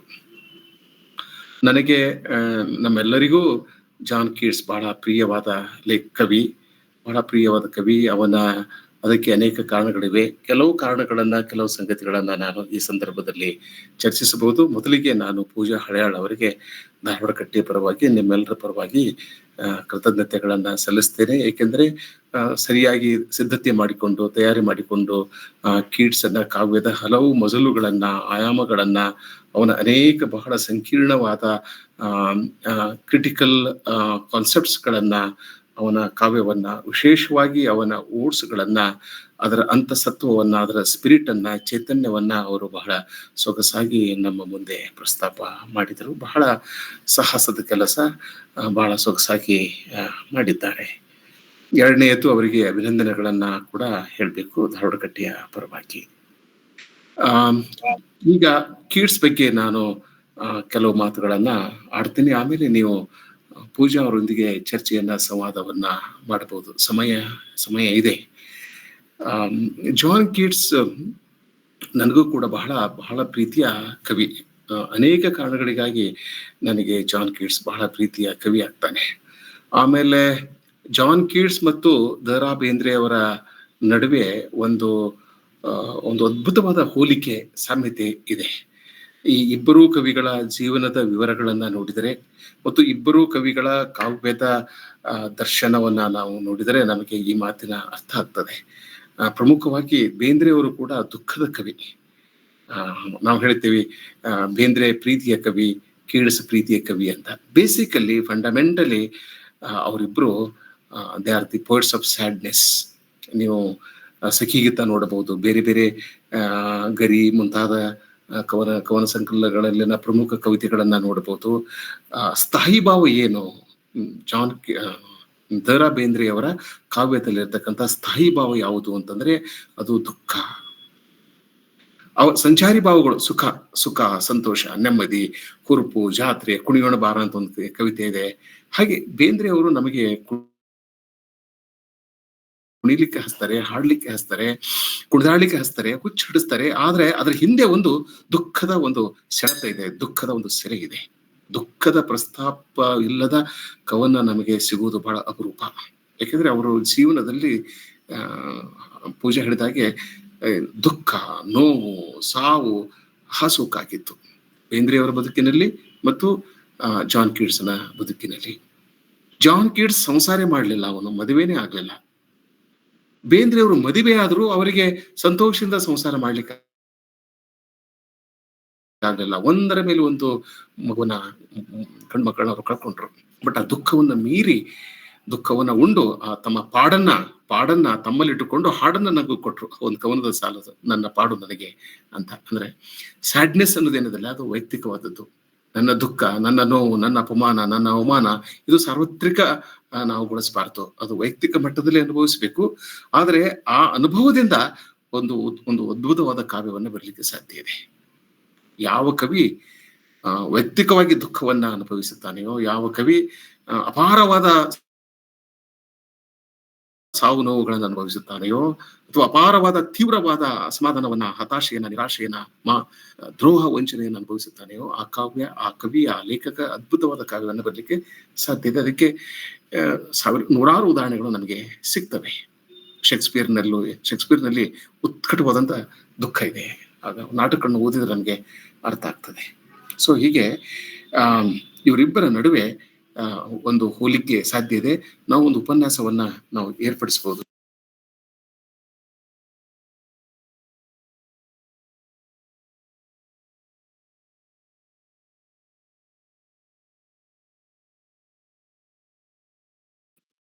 ಬಸವರಾಜ್ ಸರ್, ತಮ್ಮ ಇದು ಮ್ಯೂಟ್ ಆಗಿದೆ ಸರ್. ಯಾವಾಗ ಪ್ರಶಾಂತ್ ಈಗ ಮ್ಯೂಟ್ ಆಗಿತ್ತೋ ಬಹಳ ಹೊತ್ತಾಗಿತ್ತು? ಸರಿ, ಆಗ್ಲಿ. ನನ್ ಧ್ವನಿ ಕೇಳಿಸ್ತಲ್ಲ ಈಗ?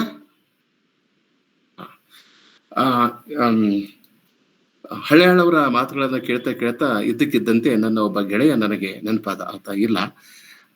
1-2 ನಿಮಿಷ ಆತನ ಬಗ್ಗೆ ಹೇಳಬೇಕು ಅಂತ ಅನಿಸ್ತದೆ. SP ಎಂಬತ್ನಾಳ್ ಅಂತ ಒಬ್ಬ ಗೆಳೆಯ ಇದ್ದ. ನನಗಿಂತ ಸುಮಾರು 10 ವರ್ಷ ಚಿಕ್ಕವನು. ವಿಜಯಪುರದಲ್ಲಿ ಅವನು ನನ್ನ ಜೊತೆಗಿದ್ದ. ನಾನು ಮಹಿಳಾ ವಿಶ್ವವಿದ್ಯಾಲಯದಲ್ಲಿ ಕೆಲಸ ಮಾಡುವಾಗ ದಿನನಿತ್ಯ ಬಂದು ನನ್ನನ್ನ ಕಾಣ್ತಾ ಇದ್ದ. ಅವನು ಆಗಲೇ ಅನೇಕ ಪದ್ಯಗಳನ್ನ ಬರೆದಿದ್ದ. ಒಂದು ಕಾದಂಬರಿಯನ್ನ ಬರಿತಾ ಇದ್ದ, ನೆನಪು ಅಂತ ಒಂದು ಕಾದಂಬರಿ. ಆ ಕಾದಂಬರಿಯನ್ನ ಬರಿತಾ ಇದ್ದ. ಆಮೇಲೆ ಒಂದು ದಿನ ನನ್ನ ಹತ್ರ ಬಂದು ಹೇಳಿದ, ಸರ್, ಈ ಕಾದಂಬರಿಯನ್ನ ನೀವೇ ಪ್ರಕಟ ಮಾಡಬೇಕು, ನನ್ನ ಹತ್ತಿರ ಹಣ ಇಲ್ಲ. ಆದ್ರೆ ಈ ಕಾದಂಬರಿ ಜನವರಿ ತಿಂಗಳ ಒಳಗಡೆನೆ ನೀವು ಪ್ರಕಟ ಮಾಡಬೇಕು, ಜನವರಿ ನಂತರ ಪ್ರಕಟ ಮಾಡಿದ್ರೆ ಅದಕ್ಕೆ ಅರ್ಥ ಇಲ್ಲ ಅಂತಂದ. ನಾನು ಕೇಳಿದೆ, ಸಂಕ್ಷಿಪ್ತವಾಗಿ ಹೇಳ್ತೇನೆ ನಾನು. ಈತನ ಬದುಕನ್ನ, ಈತನ ಸಂಘರ್ಷವನ್ನ ನನ್ನ ಕಾದಂಬರಿಯಲ್ಲಿ ನಾನು ಮರುಸೃಷ್ಟಿಸಲು ಪ್ರಯತ್ನ ಮಾಡಿದ್ದೇನೆ, ಉರಿವ ಖಂಡದ ಮೇಲೆ. ನಾನು ಕೇಳಿದೆ, ಏನಾಗಿದೆ, ಯಾಕೆ ಹೀಗೆಲ್ಲ ಹೇಳ್ತಾ ಇದ್ದೀರಿ? ಇಲ್ಲ ಸರ್, ನನಗೆ ಸಿಡಿಲು ಬಡಿದಿದೆ, ನಾನು ಸುನಾಮಿಗೆ ತುತ್ತಾಗಿದ್ದೇನೆ ಅಂದ. ಏನಾಗಿದ್ರೆ? ಇಲ್ಲ, ನಾನು ಕ್ಯಾನ್ಸರ್ ದಿಂದ ಬಳಲ್ತಾ ಇದ್ದೇನೆ. ನಾನು ಹೆಚ್ಚಂದ್ರೆ ಒಂದು 3 ತಿಂಗಳ 4 ತಿಂಗಳ ನಾನು ಬದುಕಬಹುದು. ಮನೆಯಲ್ಲಿ ಕೆಟ್ಟ ಬಡತನ ಇದೆ, ಔಷಧಿಗೆ ದುಡ್ಡ ಇಲ್ಲ, ಹಣ ಇಲ್ಲ, ಹೀಗೆಲ್ಲ ಹೇಳಿದ. ನನಗೆ ಈ ಕಾದಂಬರಿಯನ್ನ ನೀವು ಪ್ರಕಟ ಮಾಡಬೇಕು. ಯಾಕೆಂದ್ರೆ ನಾನು ಒಂದು ಹುಡುಗಿಯನ್ನ ಪ್ರೀತಿಸಿದ್ದೇನೆ. ಅವಳು ಬೆಂಗಳೂರಿನಲ್ಲಿದ್ದಾಳೆ. ಅವಳು B.Ed ಓದ್ತಾ ಇದ್ದಾಳೆ, ಓದಿ ಶಿಕ್ಷಕಿಯಾಗಿದ್ದಾಳೆ. ಅವಳನ್ನ ಮದುವೆ ಆಗುವ ಪ್ರಮೇಯ ನನಗಿಲ್ಲ. ಯಾಕಂದ್ರೆ ನಾನು ಇಷ್ಟರಲ್ಲೇ ಸತ್ತು ಹೋಗ್ತೇನೆ. ಆದ್ರೆ ಸಾಯುವುದಕ್ಕಿಂತ ಮೊದಲು ಅವಳ ಕುರಿತಾದಂತ ಬರೆದ ಈ ಕಾದಂಬರಿಯನ್ನ ಪ್ರಕಟ ಮಾಡಿ ಅವಳಿಗೆ ಕೊಡಬೇಕು ಅಂತ ಹೇಳಿದ. ಜನವರಿ 10ಕ್ಕೆ ಕಾದಂಬರಿ ಪ್ರಕಟ ಆಯ್ತು. ಜನವರಿ 14 ಅವಳ ಹುಟ್ಟು ಹಬ್ಬ. ಬೆಂಗಳೂರಿಗೆ ಹೋಗಿ ಆ ಕಾದಂಬರಿಯನ್ನು ಕೊಟ್ಟು ಬಂದ. ಮುಂದೆ 3 ತಿಂಗಳಲ್ಲಿ ಅವನು ಸತ್ತು ಹೋದ. ಅವರಿಗೂ ಕೂಡ ಸತ್ತಾಗ ಸುಮಾರು 27-28 ವರ್ಷ. ನನಗೆ ಹೆಚ್ಚಂದ್ರೆ 35-36 ವರ್ಷ ನನಗಿರ್ಬೋದು. ಅವನಿಗೆ 25-26 ವರ್ಷ. ನಾನು ಅವನನ್ನ ಬಹಳ ಹತ್ತಿರದಿಂದ ಬಲ್ಲೆ. ಜಾನ್ ಕೀಟ್ಸ್ನ ಜೀವನದಲ್ಲಿ ನಡೆದು ಹೋದ ಅನೇಕ ಘಟನೆಗಳು 84ನ ಜೀವನದಲ್ಲಿ ನಡೆದು ಹೋದವು. ಆದ್ರೆ ಅವನಿಗೆ ಆ ಪ್ರೀತಿ ವಿಫಲ ಆಗ್ಲಿಲ್ಲ. ಅವನು it was A successful affair. ಆದ್ರೆ ಅವನು ಎಂದೂ ಆ ಹುಡುಗಿಗೆ ಹೇಳಲಿಲ್ಲ, ನಾನು ಕ್ಯಾನ್ಸರ್ ರೋಗಕ್ಕೆ ತುತ್ತಾಗಿದ್ದೇನೆ, ಹೆಚ್ಚು ಕಾಲ ನಾನು ಬದುಕುವುದಿಲ್ಲ, ನಿನ್ನನ್ನು ಮದುವೆ ಆಗುವುದಿಲ್ಲ ಅಂತ ಅವನು ಹೇಳಲಿಲ್ಲ. ಆದ್ರೆ ಆ ಕಾದಂಬರಿಯನ್ನ ಅವಳಿಗೆ ಒಯ್ದು ಆ ಕಾದಂಬರಿಯನ್ನು ಒಪ್ಪಿಸಿದನೋ ಇಲ್ವೋ ನನಗೆ ಸ್ಪಷ್ಟವಾಗಿ ನೆನಪಿಲ್ಲ. ಪ್ರಾಯಶಃ ಕೊಡ್ಲಿಲ್ಲ ಅಂತ ಕಾಣ್ತದೆ. ಅವನು ಕೊಡ್ಲಿಲ್ಲ. ಯಾಕಂದ್ರೆ ಅಷ್ಟೊತ್ತಿಗೆ ಆ ರೋಗ ಉಲ್ಬಣಗೊಂಡ್ಬಿಟ್ಟಿತ್ತು. ಮೈ ಮೇಲೆಲ್ಲ ಗುಳ್ಳೆಗಳು ಎತ್ತಿತ್ತು, ಕೀವೆಲ್ಲ ಸೋರ್ತಾ ಇತ್ತು.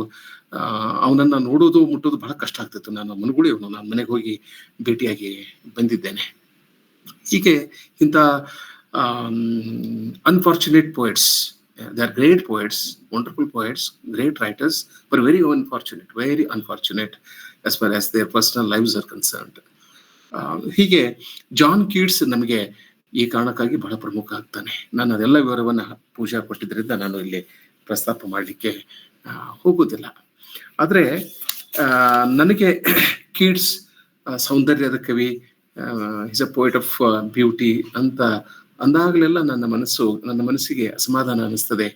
ಅವನು ನಿಜಕ್ಕೂ ಸೌಂದರ್ಯದ ಕವಿಯೇ.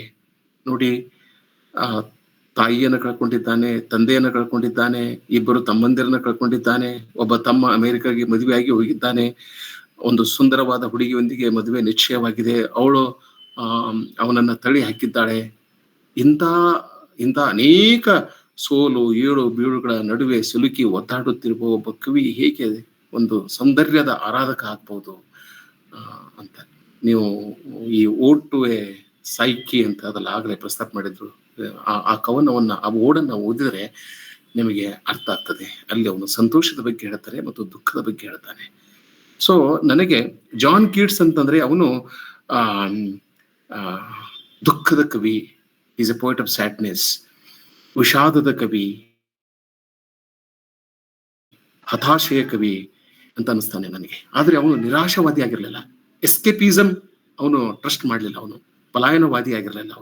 ಅವನು ಈಗ ಓಟು ನೈಟಿಂಗೇಲ್ ಓದಿದಾಗ ನಮಗನಿಸ್ತದೆ ನಾನು ಪಲಾಯನವಾದಿ ಅಲ್ಲ ಅನ್ನೋದನ್ನು ಒಂದು ಬಹಳ ಸ್ಪಷ್ಟಪಡಿಸ್ತಾನೆ. ಯಾಕಂದ್ರೆ ಅಲ್ಲಿಗೆ ಹೋಗ್ತಾನೆ, ಕಾಲ್ಪನಿಕ ಜಗತ್ತಿಗೆ ಹೋಗ್ತಾನೆ. ಸಾವು ಇಲ್ಲದ, ನೋವು ಇಲ್ಲದ ಒಂದು ಒಂದು ಒಂದು ಆದರ್ಶಮಯವಾದ ಒಂದು ಅರಣ್ಯಕ್ಕೆ ಹೋಗ್ತಾನೆ. ಆದ್ರೆ ಕೊನೆಗೆ ಅಲ್ಲಿಂದ ಮರಳಿ ಇಲ್ಲಿಗೆ ಬರ್ತಾನೆ ಅವನು.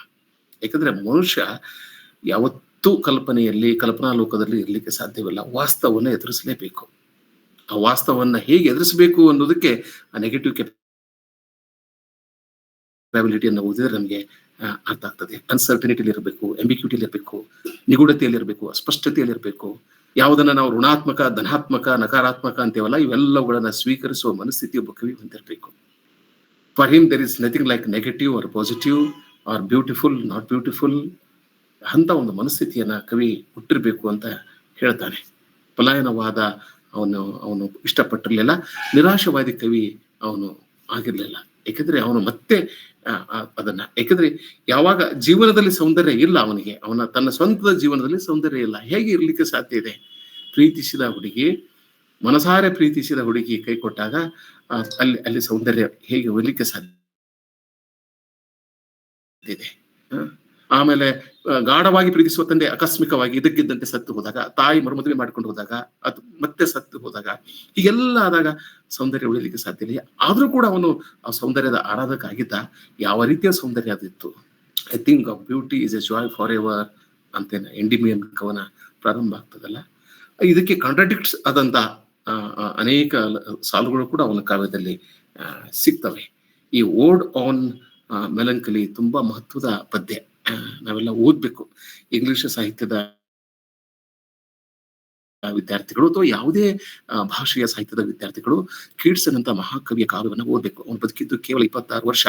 ಇಂಗ್ಲಿಷ್ ವಿಮರ್ಶಕರು ಹೇಳ್ತಾರೆ Keats is the greatest poet next only to Shakespeare ನಂತರದ ಸ್ಥಾನಮಾನ ನಾವು ಯಾವುದಾದ್ರೂ ಒಬ್ಬ ಕವಿಗೆ ಕೊಡುವುದಾದ್ರೆ ಅದು ಜಾನ್ ಕೀಟ್ಸ್ಗೆ ಕೊಡಬೇಕು ಅಂತಕ್ಕಂಥ ಮಾತನ್ನ ವಿಮರ್ಶಕರು ಹೇಳಿದ್ದಾರೆ. ನಾನು ಕೂಡ ಅದನ್ನ ಒಪ್ತೇನೆ. ಈ 150 ಪದ್ಯಗಳನ್ನ, ಅನೇಕ ಅವನ ಪತ್ರಗಳನ್ನ ನಾವು ಓದ್ಬೇಕು. ಅವನ ಪ್ರತಿಯೊಂದು ಪತ್ರ ಕೂಡ ಒಂದು ಪದ್ಯ. Every letter of Keats is like an ode, is like a lyric, is like a sonnet. ಅದ್ಭುತವಾದ ಪತ್ರಗಳನ್ನು ಅವನು ಬರೆದಿದ್ದಾನೆ. ಮೆಲಂಕಲಿಯಲ್ಲಿ ಓಡ್ ಆನ್ ಮೆಲಂಕಲಿಯಲ್ಲಿ ಸಂತೋಷ ಮತ್ತು ದುಃಖದ ನಡುವಿನ ಸಂಬಂಧವನ್ನ ಕವಿ ಇಲ್ಲಿ ಪರಿಶೋಧನೆ ಮಾಡ್ತಾನೆ. ಸಂತೋಷ ಮತ್ತು ದುಃಖದ ನಡುವೆ ಒಂದು ಸಂಬಂಧ ಇದೆ. ಈ ಸಂಬಂಧ ಒಬ್ಬ ಕವಿಗೆ ತಿಳಿದಿರಬೇಕು ಅನ್ನೋದು ಒಂದು. ಅವನೇನ್ ಹೇಳ್ತಾನೆ, ವಿಷಣ್ಣತೆಯಿಂದ ಅಂದ್ರೆ ದುಃಖದಿಂದ ತಪ್ಪಿಸಿಕೊಳ್ಳುವ ಬದಲು ಅದನ್ನು ಸ್ವೀಕರಿಸುವಂತೆ ಕವಿ ಒತ್ತಾಯಿಸ್ತಾನೆ. Don't deny what is sad. ಈ ಸ್ಯಾಡ್ನೆಸ್ ಅನ್ನೋದೇನಿದೆಯಲ್ಲ, ದುಃಖ ಅನ್ನೋದೇನಿದೆಯಲ್ಲ, ಅದರಿಂದ ನಾವು ತಪ್ಪಿಸ್ಕೊಳ್ಬಾರ್ದು. We should not escape from grief. ನಾವು ಅದನ್ನ ಅನುಭವಿಸ್ಬೇಕು, ಅದನ್ನ ಸ್ವೀಕರಿಸಬೇಕು. ದಿಸ್ ಈಸ್ ಮೈ ಲೈಫ್ ಅಂತ ನಾನು ಸ್ವೀಕಾರ ಮಾಡಬೇಕು. ನಿಜವಾದ ಸಂತೋಷ ಅನ್ನೋದೇನಿದೆಯಲ್ಲ ಅದು ವಿಷಣ್ಣತೆಯೊಂದಿಗೆ ದುಃಖದೊಂದಿಗೆ ಹೆಣೆದುಕೊಂಡಿರುತ್ತದೆ. ಅನೇಕ ಸಾಲುಗಳು ಅವನಲ್ಲಿ ಸಿಗ್ತವೆ. ಪಿ ಬಿ ಶೆಲ್ಲಿ ಕೂಡ ಆ ಮಾತನ್ನ ಹೇಳ್ತಾನೆ. ನಿಜವಾದ ಸಂತೋಷ ಅನ್ನೋದೇನಿದೆಯಲ್ಲ ಆ ಸಂತೋಷ ಅದು ದುಃಖದೊಂದಿಗೆ ಹೆಣೆದುಕೊಂಡಿದೆ. ಅದನ್ನ ಬೇಂದ್ರೆಯವರು ಕೂಡ ಸಖಿ ಗೀತ ಕವನದಲ್ಲಿ ಅದನ್ನ ಹೇಳ್ತಾರೆ. ಅಂದ್ರೆ ಸಂತೋಷ ದುಃಖ ಇವೆರಡನ್ನೂ ಹೊಂದದೆ ಮಾನವ ಭಾವನೆಯ ಆಳವನ್ನ ಸಂಪೂರ್ಣವಾಗಿ ಅನುಭವಿಸಲು ಸಾಧ್ಯವಿಲ್ಲ. ಇಫ್ ಯು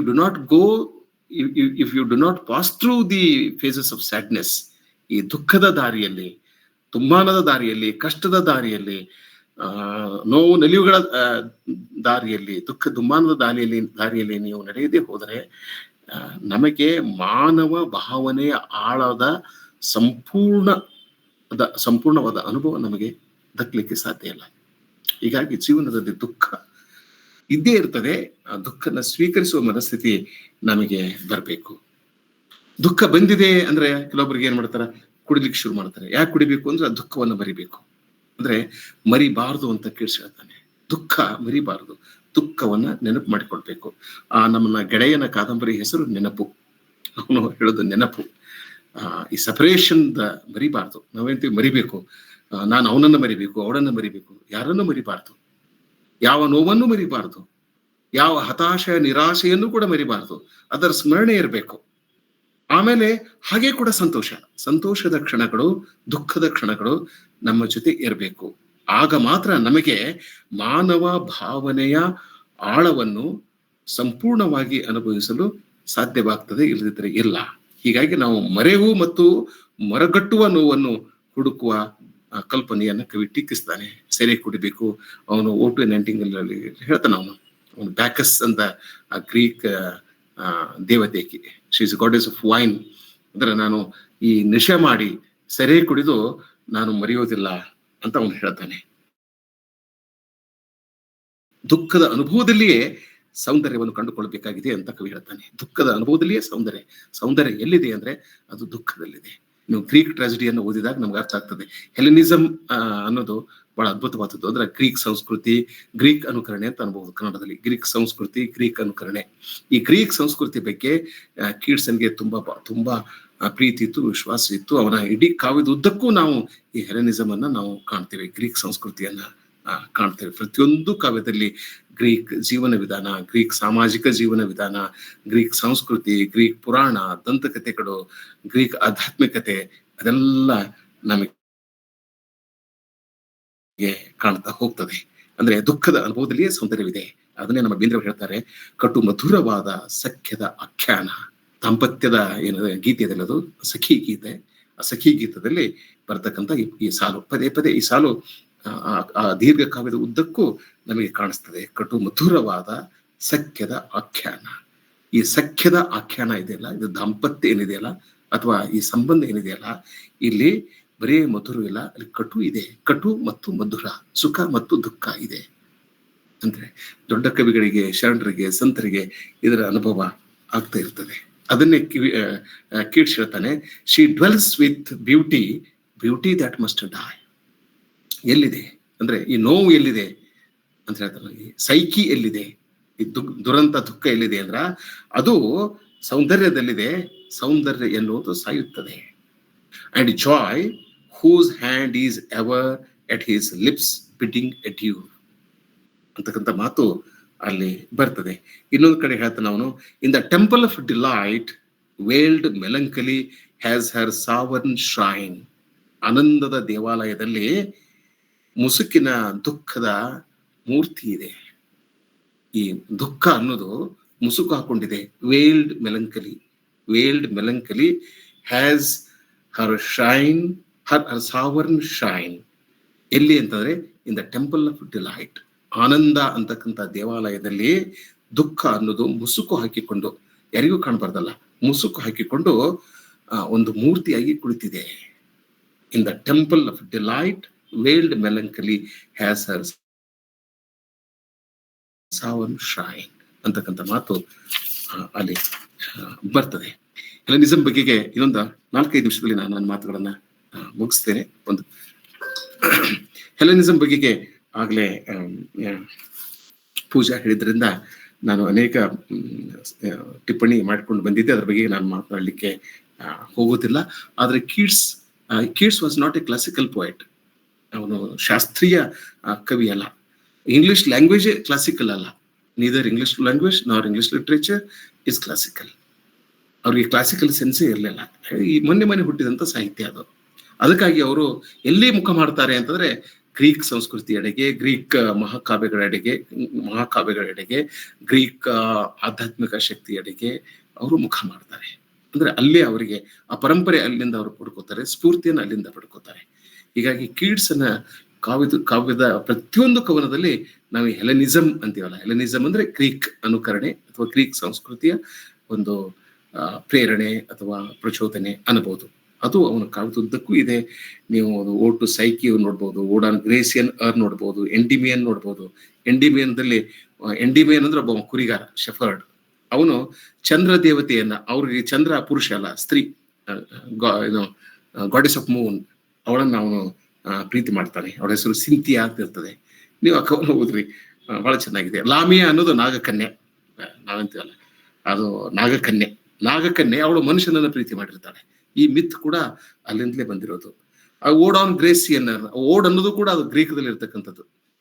ಅದೊಂದು ಅರ್ನ್ ಅಂದ್ರೆ ಕಂಟೈನರ್ ಆಫ್ ಆಶ್, ಸತ್ತ ಶವಗಳ ಬೂದಿಯನ್ನ ಹಾಕಿಡುವ ಒಂದು ಕುಂಡಿಕೆ ಅದು. ಅಲ್ಲಿ ಕೂಡ ಅನೇಕ ಸಂಗತಿಗಳನ್ನು ನಾವು ನೋಡ್ಬಹುದು. ಇನ್ನು ಈ ನೆಗೆಟಿವ್ ಕೆಪಾಬಿಲಿಟಿ ಬಗ್ಗೆ ಒಂದು ಮಾತನ್ನ ಹೇಳ್ಬೇಕು. ನೀವು ಅದಕ್ಕೆ ಕ್ಲಾಸಿಕ್ ಎಕ್ಸಾಂಪಲ್ ಅಂತಂದ್ರೆ ಓಡ್ ಆನ್ ಗ್ರೇಸಿಯನ್ ಅರ್ನ್. ನೆಗೆಟಿವ್ ಕೆಪಾಬಿಲಿಟಿ ಬಗೆಗೆ ಪೂಜಾ ಹಳಿಯಾಳ್ ಬಹಳ ಸ್ಪಷ್ಟವಾಗಿ ಚೆನ್ನಾಗಿ ಕನ್ನಡದಲ್ಲಿ ಅವರು ವಿವರಣೆ ಮಾಡಿದರು. ಇದಕ್ಕೆಲ್ಲ ಬಹಳ ಸ್ಟ್ಯಾಂಡರ್ಡೈಸ್ಡ್ ಆದಂತ ಪದಗಳು ಕನ್ನಡದಲ್ಲಿ ನಾವು ಇನ್ನೂ ಹುಟ್ಟಾಕಿಲ್ಲ. ಕನ್ನಡದ ಪ್ರಾಧ್ಯಾಪಕರು, ಕನ್ನಡದ ವಿದ್ವಾಂಸರು ಬಹಳ ಕೆಲಸ ಮಾಡಬೇಕಾಗಿದೆ. ಸ್ವಲ್ಪ ರಾಜಕಾರಣ ಕಡಿಮೆ ಮಾಡಿ ಈ ಕೆಲಸವನ್ನ ಕೈಗೆತ್ತಿಕೊಳ್ಬೇಕಾಗಿದೆ. ನೆಗೆಟಿವ್ ಕೆಪಾಬಿಲಿಟಿ ಅನ್ನೋದಕ್ಕೆ ನಾವು ನಕಾರಾತ್ಮಕ ಸಾಮರ್ಥ್ಯ, ಋಣಾತ್ಮಕ ಸಾಮರ್ಥ್ಯ ಅಂತ ನಾವು ಕರಿತೀವಿ. ಆದ್ರೆ ಇದು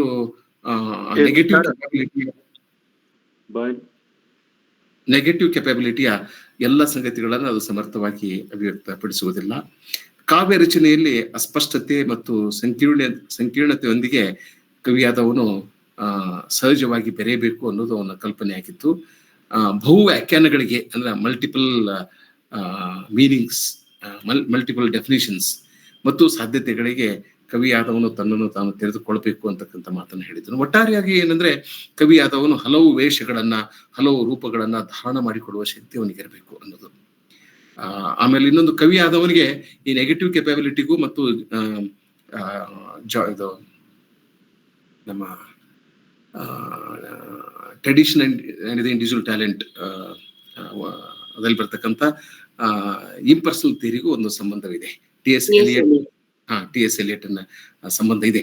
ಈಗ ಸಮಯ ಇರದೇ ಇರೋದ್ರಿಂದ ನಾನು ಅದನ್ನ ಹೆಚ್ಚು ವಿವರಣೆ ಮಾಡ್ಲಿಕ್ಕೆ ಹೋಗೋದಿಲ್ಲ. ಅದ್ರಲ್ಲಿ ಒಟ್ಟಾರೆ ಹೇಗಿದ್ರೆ ಧನಾತ್ಮಕವಾದ ಅಂದ್ರೆ ಪಾಸಿಟಿವ್ಗೆ ನಾವು ಧನಾತ್ಮಕ ಅಂತೀವಿ ಅಥವಾ ಸಕಾರಾತ್ಮಕ. ಹಾಗೆ ನೆಗೆಟಿವ್ ಆದದ್ದು ನಕಾರಾತ್ಮಕ. ಅಂದ್ರೆ ಧನಾತ್ಮಕ ಅಥವಾ ಸಕಾರಾತ್ಮಕ ಮತ್ತು ನಕಾರಾತ್ಮಕ ಸಂಗತಿಗಳನ್ನ ಸ್ವೀಕರಿಸುವ ಮನಸ್ಥಿತಿ ಕವಿಯಾದವನು ಹೊಂದಿರಬೇಕು. ಅಂದ್ರೆ ಕವಿಯಾದವನು ಏನಾಗ್ಬೇಕು ಅಂತಂದ್ರೆ ಅವನು ಕಲ್ಲಾಗ್ಬೇಕು, ಮಣ್ಣಾಗ್ಬೇಕು, ಹೂ ಆಗ್ಬೇಕು, ಹಾಡಾಗ್ಬೇಕು, ನದಿ ಆಗ್ಬೇಕು, ಸಾಗರ ಆಗ್ಬೇಕು. ಇದೆಲ್ಲ ಬರ್ತಕ್ಕಂಥದ್ದು. ಇಲ್ಲದೆ ಹೋದ್ರೆ ಈಗ ನಾನು ಕಾಡಾಗದೆ ಕಾಡಿನ ವರ್ಣನೆಯನ್ನು ಮಾಡ್ಲಿಕ್ಕೆ ಸಾಧ್ಯ ಇಲ್ಲ. ನಾನು ನದಿ ಆಗದೆ ನದಿಯ ವರ್ಣನೆಯನ್ನು ಮಾಡ್ಲಿಕ್ಕೆ ಸಾಧ್ಯ ಇಲ್ಲ. ನನ್ನ ಒಬ್ಬೊಬ್ಬ ಅತ್ಯಂತ ದುಷ್ಟ ಕ್ಯಾರೆಕ್ಟರ್ನ ಸೃಷ್ಟಿ ಮಾಡಬೇಕಾಗಿತ್ತು ಅಂದ್ರೆ ಅದೊಂದು ಸ್ಪಷ್ಟವಾದ ಕಲ್ಪನೆ ಇರಬೇಕು, ಆ ಮನಸ್ಥಿತಿ ಹೊಂದಬೇಕು ಅಂತ ನಾನು ಹೇಳೋದಿಲ್ಲ. ಆದ್ರೆ ಅಂತ ಒಂದು ಪಾತ್ರವನ್ನ ಕ್ರಿಯೇಟ್ ಮಾಡ್ತಕ್ಕಂಥ ಮನಸ್ಥಿತಿ ಕೂಡ ಬಂದಿರ್ಬೇಕಾಗ್ತದೆ. ಅಂದ್ರೆ ಕವಿ ಎಲ್ಲದರಲ್ಲೂ ಇರಬೇಕು, ನೀರಿನ ಹಾಗೆ ಅಂದ್ರಲ್ಲ, ಅಂತ ಒಂದು ಮನಸ್ಥಿತಿಯನ್ನ ಅವನು ತಲುಪಬೇಕು. ಕವಿ ತನ್ನ ಸ್ವಂತದ ಭಾವನೆಗಳನ್ನ ಮಾತ್ರ ವ್ಯಕ್ತಪಡಿಸಬಾರ್ದು, ಅಷ್ಟು ಮಾಡಿದ್ರೆ ಸಾಲದು. ಅವನು ವಿಶ್ವಾತ್ಮಕವಾದ ಅಂದ್ರೆ ಯೂನಿವರ್ಸಲ್ ಟ್ರೂತ್ ಅಂತೀವಲ್ಲ, ವಿಶ್ವಾತ್ಮಕವಾದ ಸತ್ಯಗಳನ್ನ ಪ್ರತಿಧ್ವನಿಸುವಂತಹ ಕಲಾಕೃತಿಗಳನ್ನ ನಿರ್ಮಿಸಬೇಕು ಅನ್ನೋದು. ಅಂದ್ರೆ ನನ್ನ ಪಾಡು ಅದು ನನ್ನ ಪಾಡು ಅಷ್ಟೇ ಆಗ್ಬಾರ್ದು, ನನ್ನ ಹಾಡು ನನ್ನ ಹಾಡಾಗ್ಬಾರ್ದು, ನಿಮ್ಮ ಹಾಡಾಗ್ಬೇಕು, ನಿಮ್ಮೆಲ್ಲರ ಹಾಡಾಗ್ಬೇಕು. ಹೀಗಾದಾಗಲೇ ನಾವು ವಿಶ್ವಾತ್ಮಕವಾದ ಸತ್ಯವನ್ನ ಪ್ರತಿಧ್ವನಿಸುವಂತ ಕಾವ್ಯವನ್ನ, ಕಲಾಕೃತಿಯನ್ನ ರಚಿಸಲಿಕ್ಕೆ ಸಾಧ್ಯ ಇದೆ. ಅದು ಶೇಕ್ಸ್ಪಿಯರ್ಗೆ ಸಾಧ್ಯವಾಗಿದೆ, ಮಿಲ್ಟನ್ಗೆ ಆಗಿದೆ, ರನ್ನ ಪಂಪ ರಾಘವಾಂಕ ಆಗಿದೆ, ಕುಮಾರವ್ಯಾಸನ್ಗೆ ಆಗಿದೆ, ವಚನಕಾರರಿಗೆ ಆಗಿದೆ, ಟಾಲ್ಸ್ಟಾಯ್ಗೆ ಆಗಿದೆ, ಲಾರೆನ್ಸ್ಗೆ ಆಗಿದೆ. ಆ ಸ್ಥಿತಿಯನ್ನ ತರಲಿಕ್ಕೆ ಸಾಧ್ಯ ಆಗಿದೆ. ಹಾಗಾದಾಗ ನಮಗೇನಾಗ್ತೈತಿ ಅಂದ್ರೆ, heard melodies are sweet but those unheard are sweeter ಅನ್ನೋದೇನಿದೆಯಲ್ಲ, ಇದು ಒಂದು ಉದಾಹರಣೆ ಕೊಡುವುದರ ಮೂಲಕ ನಾನು ನನ್ನ ಮಾತಿಗೆ ವಿದಾಯ ಹೇಳ್ತೇನೆ. ನೆಗೆಟಿವ್ ಕೆಪಾಬಿಲಿಟಿಗೂ ಇದನ್ನ ನಾವು ಉದಾಹರಣೆಯನ್ನು ಕೊಡ್ಬೋದು. ಇನ್ನೊಂದು ಆಡಿಟರಿ ಇಮ್ಯಾಜಿನೇಷನ್ ಅಂತ ಬರ್ತದೆ, ಬಹಳ ಕಾಂಪ್ಲೆಕ್ಸ್ ಆದಂತ ಒಂದು ಕಾನ್ಸೆಪ್ಟ್ ಅದು. ಆ ಕಾನ್ಸೆಪ್ಟ್ ಬಗ್ಗೆ ನಾನು ಸುಮ್ಮನೆ ಒಂದು ಮಾತನ್ನು ಹೇಳಿ ಮುಗಿಸ್ತೇನೆ. ಅಂದ್ರೆ ಐಂದ್ರಿಕ ಅನುಭವಗಳ ಚಿತ್ರಣ ಕೊಡುವುದು ಕವಿಯ ಕೆಲಸವಲ್ಲ. ಅಂದ್ರೆ ಈ ಇಮ್ಯಾಜಿನೇಟಿವ್ ಅಥವಾ ಸೆನ್ಸರಿ ಇಮೇಜಸ್ ಅಥವಾ ಸೆನ್ಸರಿ ಡಿಸ್ಕ್ರಿಪ್ಷನ್ ಕೊಡುವುದಷ್ಟೇ ಒಬ್ಬ ಕವಿಯ ಕೆಲಸ ಅಲ್ಲ. ಶಬ್ದಗಳ ವಿವರಣೆ ಅಲ್ಲ, ಭಾವನೆಗಳನ್ನ ಕೆರಳಿಸಬೇಕು, ಕಾಣದ ವಾಸ್ತವ ಕಣ್ಣೆದುರು ನಿಲ್ಲಿಸಬೇಕು. This is very important. ಈ ಒಂದು ಸಾಲನ್ನು ಅರ್ಥ ಮಾಡಿಕೊಂಡ್ರೆ ನಮಗೆ ಜಾನ್ ಕೀಟ್ಸ್ನ ಆಡಿಟರಿ ಇಮ್ಯಾಜಿನೇಷನ್ ಕಲ್ಪನೆ, ಹಾಗೆ ನೆಗೆಟಿವ್ ಕೆಪಾಬಿಲಿಟಿಯ ಕಲ್ಪನೆ, ಅವನ ಕಾವ್ಯದ ದರ್ಶನ, ಅವನ ಕಾವ್ಯದ ಕಲ್ಪನೆ ಎಲ್ಲವೂ ಅರ್ಥ ಆಗ್ತದೆ. ಕಾಣದ ವಾಸ್ತವ ಕಣ್ಣೆದುರು ನಿಲ್ಲಿಸ್ತಾನೆ. ಉದಾಹರಣೆಗೆ ಹರ್ಡ್ ಮೆಲಡೀಸ್ ಆರ್ ಸ್ವೀಟ್ ಅಂದಾಗ ನಮ್ಗೆ ಅನುಭವ ಆಗ್ತದೆ. ಹರ್ಡ್ ಮೆಲಡೀಸ್ ಹೇಗಿರ್ಬೋದು ಅನ್ನೋದು ನಮ್ಮೆಲ್ಲರಿಗೂ ಅನುಭವ ಇರ್ತದೆ. ಹೀಗಾಗಿ ಅದರ ಅರಿವು ನಮಗೆ ಮೂಡ್ತದೆ. But those unheard are sweeter ಅಂದಾಗ ಯಾವುದದು ಅನ್ಹರ್ಡ್ ಅನ್ನೋದು? ಅದು ಕಾಣದ ವಾಸ್ತವ. ಆ ಕಾಣದ ವಾಸ್ತವ ಇದನ್ನು ಓದಿದಾಗ ನಮ್ಗೆ ಸಂಶಯ ಬರೋದೇ ಇಲ್ಲ. ಯಾಕಂದ್ರೆ ಸ್ವತಃ ಕೀಟ್ಸ್ಗೆ ಸಂಶಯ ಬರೋದಿಲ್ಲ. ಯಾಕಂದ್ರೆ he is in uncertainties, he is in mystery, he is in uncertainties, he is in ambiguity, and he does not explain everything very logically. ಹಾಗೆ ಮಾಡೋದಲ್ಲ ಅಂತ ಹೇಳ್ತಾನೆ ಅವನು. That's where he differs from Wordsworth, Coleridge and several other romantic poets. So ಈ ಕಾಣದ ವಾಸ್ತವಕ್ಕೆ ಅದು ಇನ್ನೊಂದು, ಅದರ ಕೊನೆ ಸಾಲು ಪೂಜಾ ಕೊನೆಗೆ ಹೇಳಿದ್ರಲ್ಲ, ಅವನ ಸಮಾಧಿಯ ಮೇಲೆ ಇರ್ತಕ್ಕಂಥ ಸಾಲು, Here lies one whose name was writ in water. ಇದನ್ನು ಓದಿದಾಗ ನೋಡಿ, ಈಗ ನೀರಿನ ಮೇಲೆ ಬರೀಲಿಕ್ಕೆ ಸಾಧ್ಯ ಇಲ್ಲ. ಸುಮ್ಮನೆ ಕಲ್ಪನೆ ಮಾಡ್ಕೊಳ್ಳೋಣ. ಈ ಸಮಾಧಿಯಲ್ಲಿ ಯಾರು ಮಲಗಿದ್ದಾರೆ ಅಂತಂದ್ರೆ, ಯಾರ ಹೆಸರು ನೀರಿನ ಮೇಲೆ ಬರೆಯಲಾಗಿದೆಯೋ ಅಂತ ಮನುಷ್ಯ ಇಲ್ಲಿ ಸಮಾಧಿಯಾಗಿದ್ದಾನೆ ಅಂತ ಹೇಳ್ತಾನೆ ಅವನು. ಅಂದ್ರೆ ನನ್ನ ಸಾಧನೆ ಏನೂ ಇಲ್ಲ, ಜನರು ನನ್ನನ್ನ ನೆನಪು ಮಾಡಿಕೊಳ್ಳೋದಿಲ್ಲ ಅಂತ ಅವನು ಹೇಳ್ತಾನೆ. ಜನರು ಎಂದೂ ಮರೆಯದಂತ, ನೆನಪು ಹಾರದಂತ, ಸದಾ ನೆನಪಿನಲ್ಲಿಟ್ಟುಕೊಳ್ಳುವಂತ ಅದ್ಭುತವಾದ ಕಾವ್ಯನ್ನ ಕವಿ ಬರೆದಿದ್ದಾನೆ. ಇದನ್ನ ನೋಡ್ರಿ, ನಿಮಗೆ ಇಲ್ಲಿ ಆಡಿಟರಿ ಇಮ್ಯಾಜಿನೇಷನ್ ಹೇಗೆ ಕಾಣ್ತದೆ ಅಂತಂದ್ರೆ, ಒಂದು, ನೀರಿನ ಮೇಲೆ ಬರಲಿಕ್ಕೆ ಸಾಧ್ಯ ಇಲ್ಲ. ಇನ್ನೊಂದು ಏನಾಗ್ತದೆ, ನಾನು ಹೇಗೆ ಕಲ್ಪನೆ ಮಾಡ್ಕೊಂಡೆ ಅಂತಂದ್ರೆ, ನೀರು ಹರಿತಾ ಇದೆ, ನೀರಲ್ಲಿ ಒಬ್ಬ ಮನುಷ್ಯ ನಿಂತಿದ್ದಾನೆ, ಅವನು ತನ್ನ ಹೆಸರನ್ನು ಬರಿತಾ ಇದ್ದಾನೆ. ಅವಾಗ ಆ ನೀರಿನ ಸೆಳೆತ, ನೀರಿನ ಶಬ್ದ, ಆ ನೀರಿನ ಬಣ್ಣ, ಅದೆಲ್ಲವೂ ನಮ್ಮ ಅನುಭವಕ್ಕೆ ಬರ್ತದೆ. ಇದು ಆಡಿಟರಿ ಇಮ್ಯಾಜಿನೇಷನ್. ಅಂದ್ರೆ ಕಾಣದ ವಾಸ್ತವನ್ನ ಕಣ್ಣೆದುರು ತಂದಿರಿಸುವುದು. ಈ ಶಕ್ತಿ ಎಲ್ಲಾ ಕವಿಗಳಿಗೆ ಇರೋದಿಲ್ಲ. ನೀವು ಬೇಂದ್ರೆಯವರ ಚಳಿ ಯಾಕೆ ಕವನ ಓದಿದಾಗ ಅವರು ಓಟು ಆಟಮ್ ಬಗ್ಗೆ ಹೇಳ್ತಾರಲ್ಲ, ಓಟು ಆಟಮ್ ಅನ್ನ ನಾವು ಬೇಂದ್ರೆಯವರ ಚಳಿ ಯಾಕೆ ಕವನದೊಂದಿಗೆ ಹೋಲಿಕೆ ಮಾಡಬಹುದು. ಅಲ್ಲೂ ಕೂಡ ಬೇಂದ್ರೆಯವರಿಗೆ ಆ ಸಾಮರ್ಥ್ಯ ಇತ್ತು. ಬೇಂದ್ರೆ ಜಾನ್ ಕೀಟ್ಸ್ಗಿಂತಲೂ ಬಹಳ ದೊಡ್ಡ ಕವಿ. ಯಾಕಂದ್ರೆ ಜಾನ್ ಕೀಟ್ಸ್ 70 ವರ್ಷ ಬದುಕಲಿಲ್ಲ. ಸೌಂದರ್ಯದ ಎಲ್ಲಾ ಆಯಾಮಗಳ ದರ್ಶನವನ್ನ ಮಾಡಿಕೊಳ್ಳಿಕ್ಕೆ ಸಾಧ್ಯ ಆಗ್ಲಿಲ್ಲ. ಅವನು ಸೆನ್ಶುವಸ್ ಬ್ಯೂಟಿಯಿಂದ ಶುರು ಮಾಡಿದ. Sensuous beauty, imaginative beauty, intellectual beauty ಮತ್ತು ಐಡಿಯಲ್ ಬ್ಯೂಟಿ. ಅರವಿಂದರು ಇದರ ಬಗೆಗೆ ಈ ಚತುರ್ಮುಖ ದರ್ಶನದ ಬಗ್ಗೆ ಅವ್ರು ಮಾತನಾಡ್ತಾರೆ. ಅದು ಬೇಂದ್ರೆಯವರ ಕಾವ್ಯದಲ್ಲಿ ಸಿಗ್ತದೆ. ಬೇರೆ ಬೇರೆ ಕಾವ್ಯ, ದೊಡ್ಡ ಕವಿಗಳ ಕಾವ್ಯದಲ್ಲಿ ಅದು ಸಿಗ್ತದೆ. ಆದ್ರೆ ಜಾನ್ ಕೀಟ್ಸ್ ಕೆಲವೇ ವರ್ಷ ಬದುಕಿದ್ದರಿಂದ ಅವನು ಈ ಐಡಿಯಲ್ ಬ್ಯೂಟಿ, ಆ ಒಂದು ಸ್ಥಿತಿಯನ್ನ ಹೊಂದಲಿಕ್ಕೆ ಸಾಧ್ಯ ಆಗ್ಲಿಲ್ಲ ಅಂತ ವಿಮರ್ಶಕರು ಹೇಳ್ತಾರೆ. ಅದೇನೇ ಇರಲಿ, ಈಗಿರುವ ಈ ಕಾವ್ಯ ಅವನನ್ನ ಅಜರಾಮರವನ್ನಾಗಿ ಮಾಡಿದೆ. ಈ ಅಮರತ್ವದ ಬಗೆಗೆ, ಇಮಾರ್ಟಿಲಿಟಿ ಬಗೆಗೆ ಅವನು ಬಹಳ ಮಾತನಾಡ್ತಾನೆ. ಇಂಥ ಅಪರೂಪದ ಕವಿಯ ಬಗ್ಗೆ ಎಷ್ಟು ಮಾತನಾಡಿದ್ರು ಕಡಿಮೆ, ಎಷ್ಟು ಹೇಳಿದ್ರು ಕಡಿಮೆ. ಇಷ್ಟು ಮಾತುಗಳು ಈ ಸಂದರ್ಭದಲ್ಲಿ ಸಾಕು. ಮತ್ತೆ ನಾವು ಗುರುವಾರ ಭೇಟಿಯಾಗೋಣ, ಮಾತನಾಡೋಣ. ಪೂಜಾ ಬಹಳ ಒಳ್ಳೆಯ ಉಪನ್ಯಾಸ ನೀಡಿದ್ದಾರೆ. ಇನ್ನು ಈಗಲೂ ಕೂಡ ಅನೇಕ ಜನರು ನೀವು ನಮ್ಮ ಕಾರ್ಯಕ್ರಮದಲ್ಲಿ ಉಪಸ್ಥಿತರಿರುವಿರಿ. ಗುರುದೇವಿ ಉಲಪ್ಪ ಮಠವರು ಕೂಡ ಇದ್ದಾರೆ. ಅವ್ರದ್ದು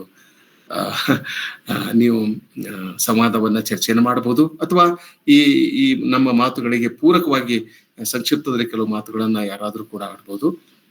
ಎಲ್ಲರಿಗೂ ನಮಸ್ಕಾರ, ಶುಭವಾಗಲಿ. ಧನ್ಯವಾದಗಳು ಸರ್.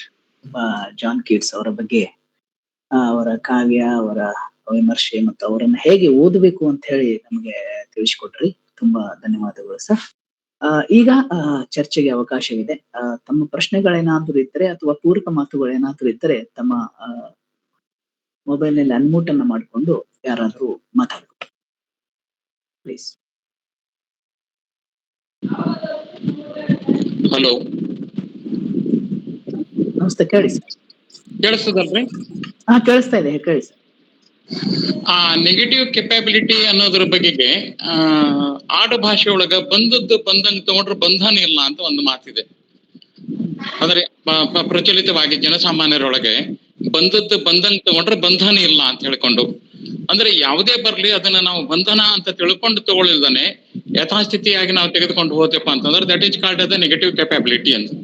ಇನ್ನು ಅದನ್ನ ಪಾರಿಭಾಷಿಕ ಹಿನ್ನೆಲೆ ಒಳಗೆ ನೋಡೋದಾದ್ರೆ ತಿತಿಕ್ಷು ಅಂತ ಹೇಳ್ಕೊಂಡು ಅಧ್ಯಯನದೊಳಗ ತಿತಿಕ್ಷು ಅಂತ ಬರ್ತದೆ, same equal to negative capability ಅಂತ ಹೇಳ್ಕೊಂಡು.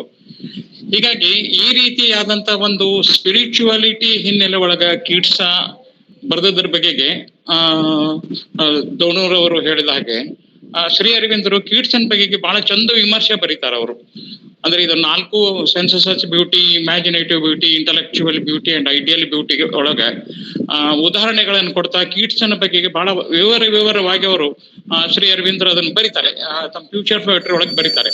ಶೇಕ್ಸ್ಪಿಯರ್ ನಂತರ ಕೀಟ್ಸನ್ಗೆ ಅವರಿಗೆ ಹೆಚ್ಚಿಗೆ ಪ್ರಾಧಾನ್ಯತೆಯನ್ನು ಕೊಟ್ಟದ್ದು. ಅದೇ ಇದನ್ನ ಬೇಂದ್ರೆ ಅವ್ರ ಮೇಲೂ ಸಹಿತ ಕೀಟ್ಸನ ಪ್ರಭಾವ ಮತ್ತು ಶ್ರೀ ಅರವಿಂದರ ಪ್ರಭಾವ ಇದ್ದದನ್ನ ನಾವು ನೋಡ್ತೇವೆ ನಾವು. ಹೀಗಾಗಿ ಇಲ್ಲಿ ಪಾರಿಭಾಷಿಕ ಪದದ ಬಗೆಗೆ ಸಣ್ಣ ಚರ್ಚೆ ಆಗಿದ್ದಕ್ಕೆ ಅದನ್ನ ತಿತಿಕ್ಷು ಅಂತ ಅನ್ಕೊಂಡು ಸ್ವೀಕಾರ ಮಾಡೋದಾದ್ರೆ ಮಾಡಬಹುದು. ಯಾಕಂದ್ರೆ what is the internal content of the negative capability, it is equal to ತಿತಿಕ್ಷು. ತಿತಿಕ್ಷುವನ್ನ ಇದೇ ರೀತಿಯಾಗಿ ವಿಶ್ಲೇಷಣೆ ಮಾಡ್ಲಾಗ್ತಾ ಇದೆ. ಎಂಥದೇ ದುಃಖ ಬಂದರೂ ಸಹಿತ ಅದನ್ನ ಸಂಪೂರ್ಣವಾಗಿ ಸಹನ ಮಾಡಿಕೊಂಡು ಇದು ನಮ್ಮ ಅನುಭವಕ್ಕೆ ಬಂದಿರ್ತದೆ, ಅದನ್ನ ಸರಿಯಾಗಿ ರೂಪಾಂತರಗೊಳಿಸಿ ಸೌಂದರ್ಯದ ಇನ್ನೊಂದು ಆಯಾಮದೊಳಗೆ ಅದನ್ನ ಪಕ್ವಗೊಳಿಸ್ತದೆ ಅಂತ ಅನ್ಕೊಂಡು ಅದನ್ನು ರೂಪಾಂತರಗೊಳಿಸಿ ಮತ್ತೆ ಅದನ್ನ ಮುಂದಿನ ಪೀಳಿಗೆಗೆ ಸುಗಮವಾಗಿ ಮಾಡ್ಕೊಡ್ಬೇಕಾದಂತ ಒಂದು ಹಂತ ತಿತಿಕ್ಷು, that is called the negative capability.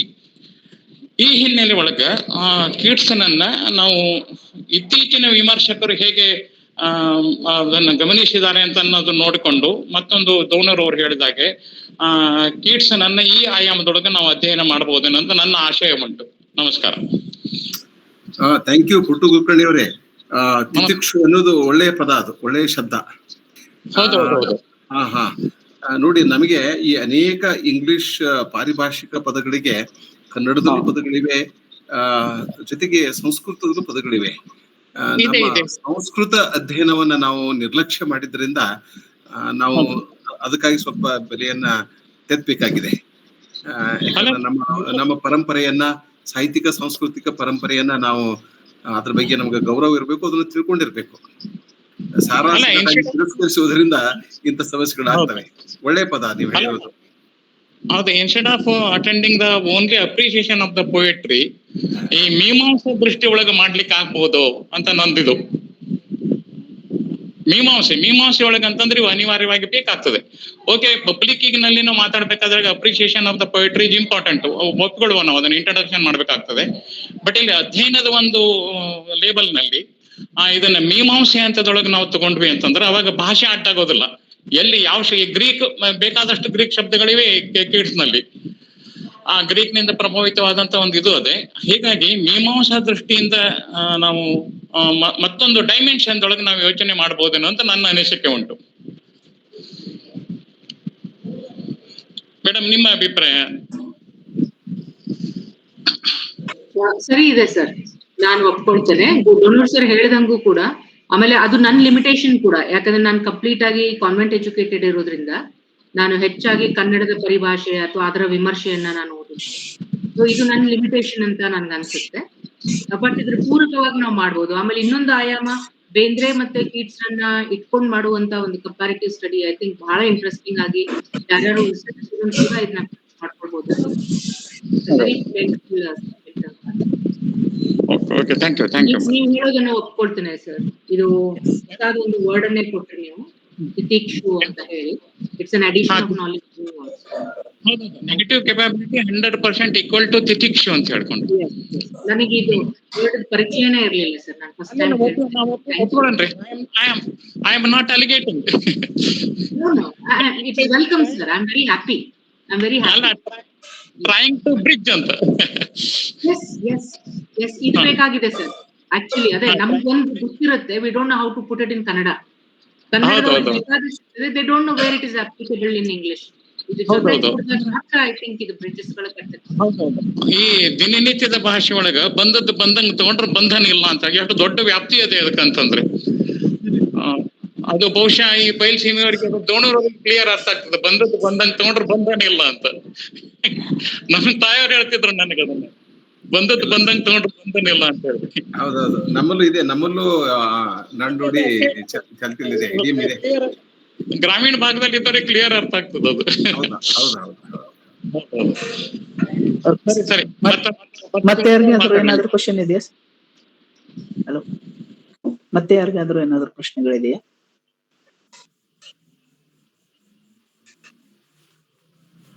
Hello, ನಾನು ಶಿವಪಚವನ್. ನನಗೆ ಕ್ವಶನ್ ಇದೆ ಒಂದು. ಎಲ್ರಿಗೂ ನಮಸ್ಕಾರ. ಹೇಳಿ.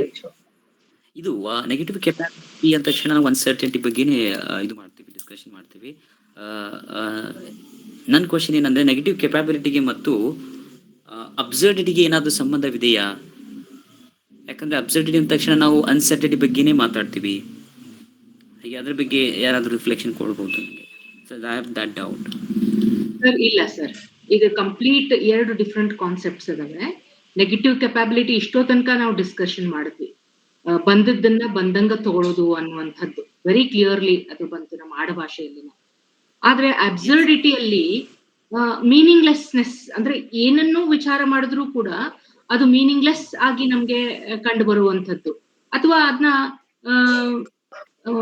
ಅದ್ರಲ್ಲಿ ಯಾವುದೇ ಮೀನಿಂಗ್ ಇಲ್ಲ. ಇಲ್ಲಿ ನೆಗೆಟಿವ್ ಕೆಪಾಬಿಲಿಟಿಯಲ್ಲಿ ನಾವು ಅದ್ರಲ್ಲಿ ಪಾಸಿಟಿವಿಟಿಯನ್ನ ಹುಡುಕ್ತೇವೆ, ಅದನ್ನ ಬಂದದ್ದನ್ನ ಬಂದಂಗೆ ಸ್ವೀಕಾರ ಮಾಡ್ತೇವೆ. ಆದ್ರೆ ಅಬ್ಸರ್ಡಿಟಿಯಲ್ಲಿ ನೀವು ಅದು ಕನೆಕ್ಟೇ ಇಲ್ಲ, ಯು ಬಿಕಮ್ ಇಂಡಿಫರೆಂಟ್. ಅಲ್ಲಿ ಎಕ್ಸೆಪ್ಟಾಬಿಲಿಟಿ ಅಥವಾ ಅದನ್ನ ತೆಗೆದು ಒಳಗ್ ತಗೊಳ್ಳೋದೇ ಇಲ್ಲ. ಅಲ್ಲಿ ಯು ಆರ್ ಇಂಡಿಫರೆಂಟ್. ಅಂದ್ರೆ ಆಗೋ ತಾನ್ ಆಗ್ತಾ ಇರ್ತದೆ, ನನ್ನ ಪಾಡಿಗೆ ನಾನು ಇರ್ತೀನಿ ಅನ್ನುವಂತ ಅಬ್ಸರ್ಡ್ ಕೈಂಡ್ ಆಫ್ ಸಿಚುವೇಶನ್, ಅದು ಬೇರೆನೆ ಬರ್ತದೆ. ಎಸ್ ಹೌದು. Thank you ma'am, thank you so much. ಮತ್ತೆ ಯಾರಿಗಾದ್ರೂ ಏನಾದ್ರು ಪ್ರಶ್ನೆಗಳಿದೆಯಾ?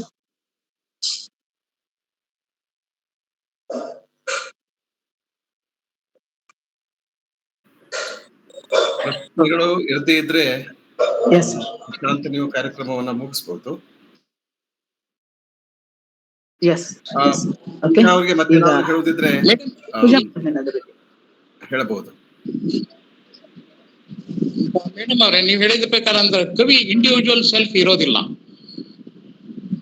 ನೀವ್ ಹೇಳಿದ ಮಾತು ಇಂಡಿವಿಜುವಲ್ ಸೆಲ್ಫ್ ಅಂತ ಇಟ್ಕೊಂಡಾಗ ಆ ಪ್ರಶ್ನೆ ಅಬ್ಸರ್ಡಿಟಿ ಅಂತ ನೀವ್ ಹೇಳಿದ್ರಲ್ಲ, ಅದು ಕವಿ not an individual, he is nature. ಒಬ್ಬ ಸಮರ್ಥ ಕವಿ ಅದವನು ನೇಚರ್ ಆಗ್ಬೇಕಲ್ಲ. ಆ ನೇಚರ್ ಆಗ್ಬೇಕನೊಳಗ ಏನ್ ಬರ್ತದೋ ಅದನ್ನ ತಗೊಳ್ಬೇಕಾಗ್ತದೆ, ಅದನ್ನ ಹದಗೊಳಿಸ್ಬೇಕಾಗ್ತದೆ, ಅದನ್ನ ಮುದದಿಂದ ಹೇಳ್ಬೇಕಾಗ್ತದೆ. ಆ ಹಿನ್ನೆಲೆಯೊಳಗೆ ಕಾಲಾತೀತ ಆಗೋದು ಅವಾಗ, ಎಟರ್ನಿಟಿ ಬರೋದು ಅವಾಗ ಕಾವ್ಯಕ್ಕೆ. ಆ ಕಾವ್ಯದ ಎಟರ್ನಿಟಿಯನ್ನು ಹೇಗ್ ಮಾಡ್ಬೇಕು ಅನ್ನೋದನ್ನ ಕೀಟ್ಸ್ ಹೇಳ್ತಾರೆ. ಕನ್ನಡದಲ್ಲಿ ಬೇಂದ್ರೆ ಅವರು ಅದನ್ನ ಹೇಳಿದರು. ಇದು ನನ್ನ ಓದಿನ ಗ್ರಹಿಕೆ. ಇದಮಿತ್ತ ಮತ್ತೆ ಹೇಳಿಕೆ ಇಲ್ಲಿ ಬರೋದಿಲ್ಲ ಎಲ್ಲ. ಓಕೆ ಸರ್, ಈಗ ಕಾರ್ಯಕ್ರಮದ ಕೊನೆಯ ಘಟ್ಟದಲ್ಲಿದ್ದೇವೆ. ಜಾನ್ ಕೀಟ್ಸ್ ಬಗ್ಗೆ ಎಷ್ಟು ಮಾತಾಡಿದ್ರು ಕಡಿಮೆನೆ, ಹಲವಾರು ಥಿಂಗ್ಸ್ ಗಳಿದೆ. ಸಮಯದ ಅಭಾವದಿಂದ ಕಾರ್ಯಕ್ರಮದ ಕೊನೆಯ ಘಟ್ಟದಲ್ಲಿ ಎಸ್ ಮೇಡಮ್ ಹೇಳಿ. ಸೊ ಇದು ಒಂದು ಅಪರ್ಚುನಿಟಿ ನನಗೆ ಕೊಟ್ಟಿದ್ದಕ್ಕಾಗಿ ನಾನು ಥ್ಯಾಂಕ್ಸ್ ಹೇಳ್ತೇನೆ.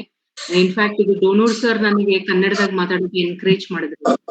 So it's probably my first serious talk ಕನ್ನಡದಲ್ಲಿ ಮಾತಾಡೋದು. ಸೊ ಇದು it's a very good encouragement. ಒಳ್ಳೆ ಪ್ಲಾಟ್ಫಾರ್ಮ್, ಒಳ್ಳೆ ಕೇಳುಗರು ಸಿಕ್ಕರು, ಅವರ ಪ್ರಶ್ನೆಗಳು ತುಂಬಾ ಚೆನ್ನಾಗಿತ್ತು. ಪುಟ್ಟು ಕುಲಕರ್ಣಿ ಸರ್ ಅದಕ್ಕೆ ಆಡ್ ಮಾಡಿದ್ರು. It really feels nice. ಇಂತ ಒಂದು ಪ್ರಬುದ್ಧವಾದಂತ ಪ್ಲಾಟ್ಫಾರ್ಮ್ ಕ್ರಿಯೇಟ್ ಮಾಡಿದ್ದಕ್ಕೆ ಡೋನರ್ ಸರ್ಗೆ ನಾನು ಅತ್ಯಂತ ಆಭಾರಿಯಾಗಿದ್ದೇನೆ. ನನ್ನಂತಹ ಡಿಫ್ರೆಂಟ್ ಪ್ಲೇಸಸ್ ನಲ್ಲಿ ಇರುವಂತ ಕನೆಕ್ಟ್ ಮಾಡುವಂತ ಈ ಒಂದು ಪೋಸ್ಟ್ ಕೋವಿಡ್ ಏನ್ ನಮ್ಗೆ ರಿಯಾಲಿಟಿ ಬಂದದ, ಐ ಥಿಂಕ್ ಇದ್ರ ಬೆಸ್ಟ್ ಯೂಸ್ ಡೋನರ್ ಸರ್ ಮಾಡ್ತಾ ಇದ್ದಾರೆ ಅನ್ಸುತ್ತೆ. ಅವರ ಸೃಜನಶೀಲತೆಗೆ, ಅವರ ಓದಿಗೆ ಒಂದು ನಮಸ್ಕಾರ ಇರ್ಲಿ ನಂದು. In fact I C him as a role model, because ನಾನು ಅವ್ರನ್ನ ಕಾಲೇಜ್ ಡೇಸ್ ಇಂದಾನು ನೋಡ್ತಾ ಇದ್ದೀನಿ. ಅವ್ರು ಅವಾಗ ಹೊಸಬ್ರು ಕಾಲೇಜಿಗೆ ಎಂಟ್ರಿ ಆಗಿದ್ದು, ಅವಾಗಿಂದ ಇಲ್ಲಿ ತನಕ ಅವ್ರ ಆಸಕ್ತಿಯನ್ನ ಹಾಗೆ ಇಟ್ಕೊಂಡ್ ಬಂದಿರೋದು, ಅದನ್ನ ನೀರೆರೆದು ಅದನ್ನ ಪೋಷಣೆ ಮಾಡ್ತಾ ನಮಗೆಲ್ಲನೂ ಅದನ್ನ ಕೊಡ್ತಾ ಇದ್ದಾರೆ, ಎನ್ಕರೇಜ್ಮೆಂಟ್ ನ ಕೊಡ್ತಾರೆ. It's really big thing sir. ಯಾರು ಇಷ್ಟು ಉದಾತ್ತ ಮನಸ್ಸಿನ ಟೀಚರ್ಸ್ ಅನ್ನ ನಾನು ನೋಡಿಲ್ಲ. ಅಂಡ್ ಎವ್ರಿ ಟೈಮ್ ತಮ್ಮ ಸ್ಟೂಡೆಂಟ್ಸ್ ಗಳನ್ನ ನೋಡಿದಾಗ ಅದೇ ರೀತಿಯಾದಂತ ಪ್ರೀತಿ, ಅದೇ ರೀತಿಯಾದಂತಹ ಎನ್ಕರೇಜ್ಮೆಂಟ್ ಇದೆ. ನಾನ್ ಅಷ್ಟೇ ಅಲ್ಲ, ಎಲ್ಲರಿಗೂ ಇವ್ರು ನಮ್ ಶಿಷ್ಯ ಅಂತ ಹೇಳುವಂತ, ಬೆನ್ನು ತಟ್ಟುವಂತ, ಎನ್ಕರೇಜ್ ಮಾಡುವಂತ ಎಬಿಲಿಟಿ ಏನಿದೆಯಲ್ಲ, I am really thankful to you sir. Thank you so much. Thank you madam. ಇದು ಮೊದಲನೇ ತಮ್ಮ ಕನ್ನಡ ಉಪನ್ಯಾಸ ಆದ್ರೂ ಕೂಡ ಬಹಳ ಅದ್ಭುತವಾಗಿ ಮಾಡಿದ್ರಿ ಸರ್. ಮೇಡಮ್, ತುಂಬಾ ಧನ್ಯವಾದಗಳು. ನಮಗೆ ಮೊದಲಿಗೆ ನಮ್ಮ ಕರೆಯನ್ನ ಮನ್ನಿಸಿ ಆಗಮಿಸಿ, ಯಾವಾಗ ನಮ್ಮ ವಿಜಯಲಕ್ಷ್ಮಿ ಧನರೆಡ್ಡಿ ಮೇಡಮ್ ಅವರು ಫೋನ್ ಮಾಡಿ ಕೇಳ್ಕೊಂಡಾಗ ಬಹಳ ಪ್ರೀತಿಯಿಂದ ಈ ಒಂದು ಕಾರ್ಯಕ್ರಮಕ್ಕೆ ಒಪ್ಪಿಕೊಂಡು ಬಂದು ಈ ನಮ್ಮ ಉಪನ್ಯಾಸ ಮಂಡಿಸಿದ ತಮಗೆ ತುಂಬು ಹೃದಯದ ಧನ್ಯವಾದಗಳನ್ನ ಧಾರವಾಡ ಕಡೆಯಿಂದ ಮತ್ತು ನನ್ನ ವೈಯಕ್ತಿಕ ಪರವಾಗಿ ತಮಗೆ ಧನ್ಯವಾದಗಳನ್ನ ಅರ್ಪಿಸ್ತೇನೆ.